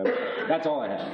So essentially with the ordinance, this is the first reading, and as long as we're not making substantial changes that changes the whole, we'll say, ordinance or meaning of the ordinance, we can make these corrections. So if we want to have it at the next meeting, at the next work session for further discussion on, I can have a final draft for the second reading. That would be better suited. I'll send you the stuff. Okay. And I'm done. Thank you. Absolutely. Thank you, Mr. Vetter. It's not midnight yet. I don't turn it on. Nothing else, we'll ask for roll call. Olsted? Yes. Demers? Yes. Larson? Yes. Vetter? yes. Helms? Yes. Riepel? Yes. Johnson? Yes. Motion is carried. Number 17, consider approving the purchase of the 3 sanitary pumps for lift station number 4 from Minnesota Pump Works for a total of $59,487 and declare the used pumps as surplus. Move. Second. Second by Johnson. Questions or discussion? Roll call, please. Olsted? Yes. Demers? Yes. Larson? Yes. Vetter? Yes. Helms? Yes. Riepel? Yes. Johnson? Yes. Carried. Number 18, consider adopting resolution 21-12-93, waiving the monetary limits on the tort liability without purchasing excess liability coverage for 2022. Move. Mr. Rios. Second. Mr. Helms. Questions or discussion? Roll call, please. Olsted? Yes. Demers? Yes. Larson? Yes. Better? Yes. Helms? Yes. Rehappel? Yes. Johnson? Yes. Motion is carried. Number 19, consider adoption of resolution number 21-12-94, approving the percent increase to 2021 tax levy collectible in 2022. I would need a motion with the number in it, please. For 5%. 5% tax levy. Is there a second? Second. Second by Mr. Larson. Questions or discussion? Mr. Henderson, do you have anything to add, or you stand? Just here for a resource. Okay. Mr. Demers? Thank you, Mr. President. So have we seen a line item budget that this would pertain to?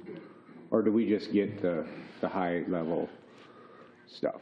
I guess part of my point is, and I've kind of been disappointed in this process, I think I've said it before, but we haven't heard from any department heads specifically based on, what they're proposing for their departments, what these things are going to affect. We're just getting, well, this is what you get, bottom line, top line numbers. Is that the extent of the detail that we're going to have before voting? Well, I know we sent out the detail line by line previously in July. It was we didn't put in a book again. We sent, because we're doing everything online now. I can send that to everybody again. I can send that to you, but we do have line per department per what the actual account is. So if it's supplies, repairs, if it's capital, if it's personnel. And that's based on 8%? Well, no, what it is that the revenue is based on the line by line in that document was 8%.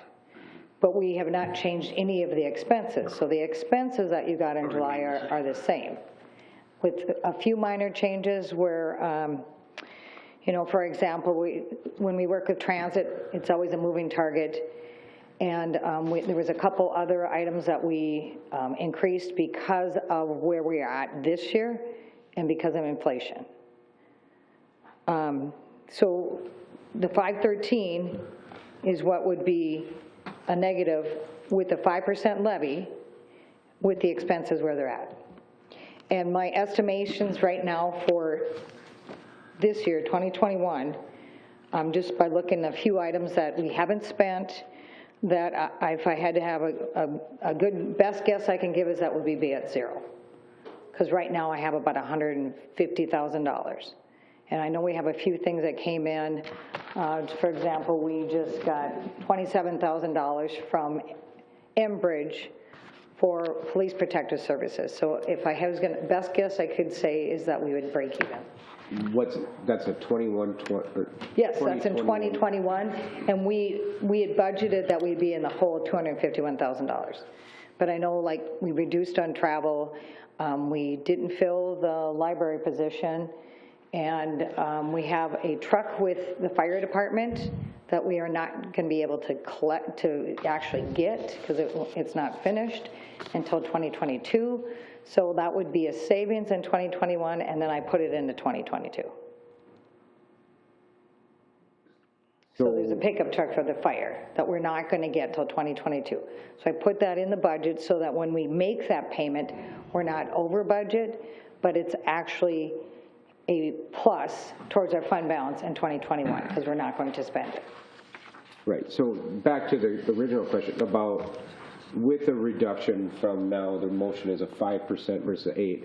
There were no line item cuts to any person's budget. Nobody. No, we weren't directed on how we should do that or. No, I guess I can answer it. So I guess what you're saying is, so originally we had the 8% levy increase that we'd put forward, and the what we had for the budget for our expenditures, we used 8% as a placeholder in that. However, it still was not 100% balanced on that part of it. So with, let's just say, so I guess what you're asking is if you pass the 5% levy, are looking to the next agenda item, is there a subsequent budget that shows that reduction to meet that amount? And I guess the answer to that is no. We need to find out where our levy is going to be at. The budget can certainly be amended if we need to at the future point. But at this point, no, we have not, because there's several unknowns here at this point, you know, and there is no requirement that at this particular point that it has to be balanced, at least at this point, for the passing of the levy and the budget. Right, but if we're going to pass a budget, we should have it, we should know what we're passing. Yeah, and I guess I understand that. However, so based on, let's just say with the 5% levy increase, if that's what passes here tonight, what we're going to need is we will even have to meet again and look at what we're going to need to do with the budget, particularly with what we're going to have coming at the end of this year with any potential future fund balance and what that's going to do to that, how we're going to use that. And we're also going to need to work with the council, probably at some sort of work session, to gather some input about what some of our priorities are and what we want to look at. So but the next resolution is actually for us to approve the 2020. Yes, I understand that, yep. And you can do that. We certainly we can amend it, but or you cannot. You don't have to approve that. I guess I would suggest we just don't even approve it. Yep. You just table it to the next meeting. So I sent out, after our last meeting, I sent these documents out for 4% and 5%. So this would be if the beginning fund balance, and I'm assuming that 2021 is even. So this is what our fund balance was at the end of 2020. And this is what we have projected for our levy and other revenue, and then expenses as per this document. And they would be we would be in the whole $513,000. And if we took that out of our fund balance from 2020, our fund balance would still be 86% of the revenue, or 5 months of operating, we need $5,175,000. So that would be a choice that you can make. So I guess before we talk at another budget meeting, I would hope you would all think about, you know, are we all comfortable with taking something out of our fund balance because we're over that amount, and what that amount would be, because then it would make it easier for us to work with what direction you want, how much we need to reduce. And I know with Nancy, you know, with transit, there's a swing probably about $110,000 that we don't know about. That's kind of on there, and sometimes we actually find out before the end of December, sometimes it's not till January. So I just want to keep you that in mind, that, you know, the budget is very fluid because things change. But if you could, you know, keep that in your mind, and actually we like guidance on where that would be. So is the $110,000 swing additional expense or no, it's in there. You know, we always budget so conservatively. We're considering $100,000. Yeah, so we could not have that. Right. So if that 110 came through, we would only be 400,000 in the hole. So we have that 110 in the budget now, as if we don't have that funding yet. The new infrastructure funds haven't been decided or determined how they're going to be spent in the state of Minnesota, which guides how we spend our transit. We still have ARP dollars that are sitting out there. We have other allocated funds. What we need to do is to wait for the state of Minnesota to tell us if we can use federal funds as our local match, if we can use ARP funds as a local match, if they're going to change our contract so that our local match isn't an 80-20. Right now it's a 90-10. They've gone to 100% covering the rurals, so they could go to 100% covering urbans or small urbans. So it's kind of a waiting game, but that would, what we budgeted for our local match for all of our operating expenses for dial-a-ride and fixed route is approximately $100,000 to $110,000. So those dollars are in flux. So I would say that we probably will not spend $110,000 on our local match next year. What we will spend, I mean, I would say half or less. But I can't make any promises until the state of Minnesota tells me how we can spend those funds. So. Thank you. Does this current budget line items, does it have matches for the park and rec, or, you know, the legacy funding dollars for, you know, the Reed's grant in it? No, and that's, part of that is because we don't expect construction until 2023, correct?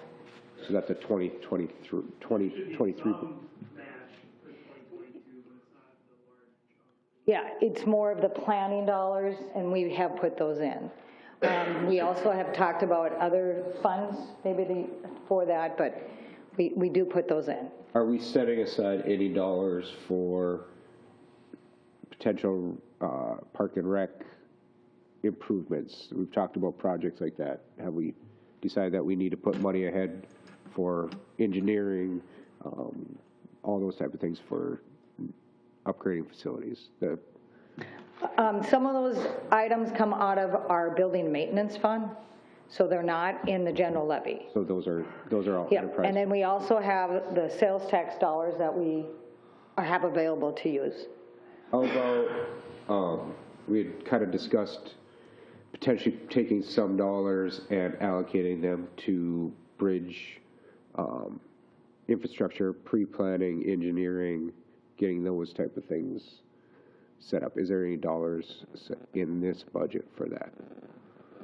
No, not specifically line items, but if we got to that close, we would find some money.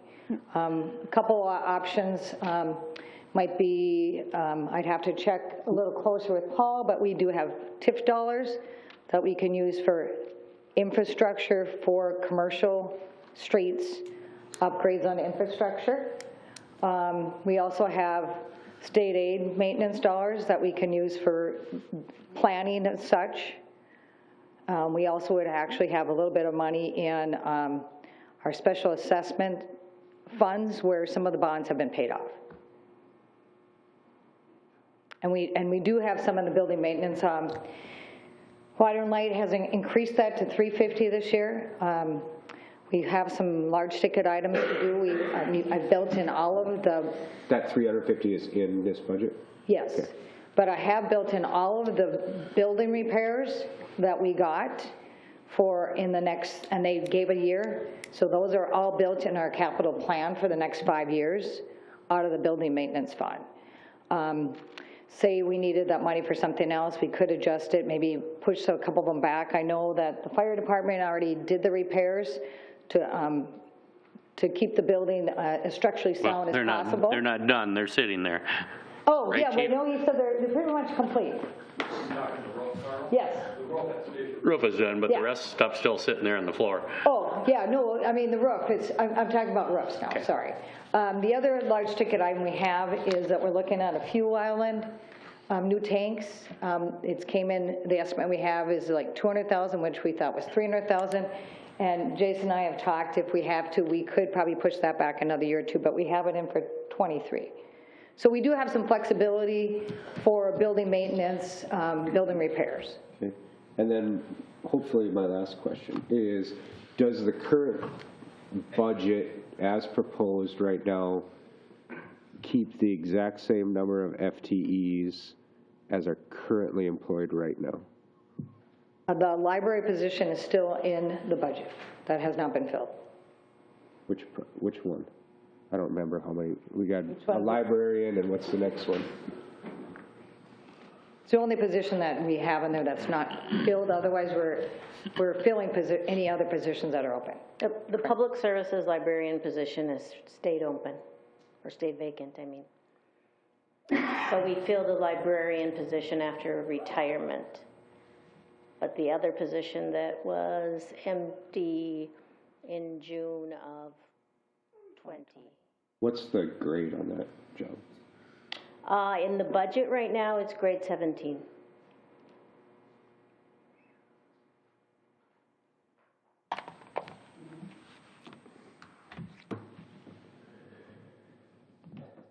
I'm finished. Thank you. For now. Reserve my right there. Come again. Any other questions?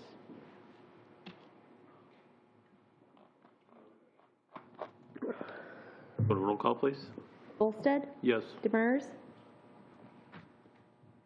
Yes. Larson? Yes. Vetter? No. Helms? No. Riapo? Yes. Johnson? Yes. Motion is carried. Move on to number 20. Consider adopting resolution 21-12-95, approving the 2022 budget, and authorize specific financial related activities. Move to postpone. Postpone. Second. Second by Mr. Vetter. There's a motion to postpone and a second by Vetter. Is there any discussion? Roll call, please. Olsted? Yes. Demers? Yes. Larson? Yes. Better? Yes. Helms? Yes. Riepel? Yes. Johnson? Yes. Motion is carried. Number 21, consider adopting resolution 21-12. Can I ask a question on that? Just because of timing now, because we only actually have one other work session. We only have one more time to approve the budget, which is the 21st. I guess I'm just speaking for the department heads on what kind of direction you want us to go, if you can send that out in the next day or two, or send that to David, just so we have something to work on for Tuesday's meeting, for the work session. Is that agreeable with everybody? Is that okay, David? It's fine with me. Okay, thank you. 21, consider adoption resolution 21-12-97, authorizing city engineer to prepare project memorandum for Bigland Road, Reinhardt Drive roundabout for council. Move. Second. Motion and a second. Let me finish. Any questions or discussion? Mr. Vetter. Thank you. Just a clarification, what does a project memorandum entail? Basically, you have to identify the scope of the project cost. You have to send letters to, many different state and federal agencies, just, to get feedback from them on the project. One of the things we're going to have to look at is it's got to be clarified and spelled out in there is property acquisition. If there's any of that that's going to be required, that'll all be laid out in the project memorandum. Okay, so the last time that we looked at this, there were 3 different layouts. So which layout are you going to use? That is Cadillac one version? No, or the working man's version? No, that's one thing I think we're going to bring back to a future work session is we're going to have to look at those layouts again and decide which layout, which option we want to go with. So that we can identify that in the project memorandum. The whole memorandum then? Correct. Okay. But yeah, if I may, there's certain, that's just one aspect of it, and I believe a good share of it, the city engineer could work on it prior to that point. It's just the draft, the template of it is about 3/4 of an inch thick, and then you have to fill in the parts. So I think it's going to be, by the time it's done, about 1.5 inches thick. So there's a lot that can be done. Correct. Outside of that, yeah. Okay. Yep. Mr. Mayor. I do believe this is a continuation of our good faith effort to move both our citywide projects. If we want to push ahead and see what 10th could do as far as a local project citywide, and then this roundabout, I feel this is a good faith effort to come out of that other discussion to get these both to that next level and see really what's in play. So I think this is a good move. Anybody else have any comments, questions? Roll call, please. Olsted? Yes. Demers? Yes. Larson? Better? Yes. Helms? No. Riepel? Yes. Johnson? Yes. Motion is carried. Number 22, consider authorizing the city administrator clerk treasurer to issue payment of recommended bills and payroll. Move. By Johnson. Second. Second by Vetter. Questions or discussion? Roll call, please. Olsted? Yes. Demers? Yes. Larson? Yes. Better? Yes. Helms? Yes. Riepel? Yes. Johnson? Yes. Motion is carried. Mayor Gander. I do want to thank again all the community members who came to have a conversation about 5th and 20th. And again, please keep in mind that what happened tonight is not definitive as to what's going to happen into the future. There may be still a kind of an intermediate option that can be played out. But we're going to take this step by a 4-3 vote, at least for tonight. And we'll have to see how it goes from here. You were heard. You were heard. And ultimately, this is your street. You'll get the final say on how it goes. You will. Thanks. Better. I don't have anything, thank you. Mr. Helms. I have nothing, thanks.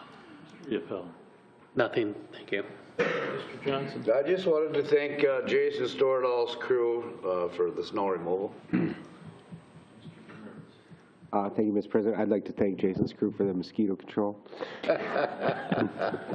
and all those people that, a lot of them have left, but thank you for coming. We made pure confrontation, but really people do care about opinions and listening and hearing concerns, and we do take many different sides into our decision-making process, so thank you. Just wanted to again thank everyone for coming today. I didn't say much. I wanted to listen and listen hard.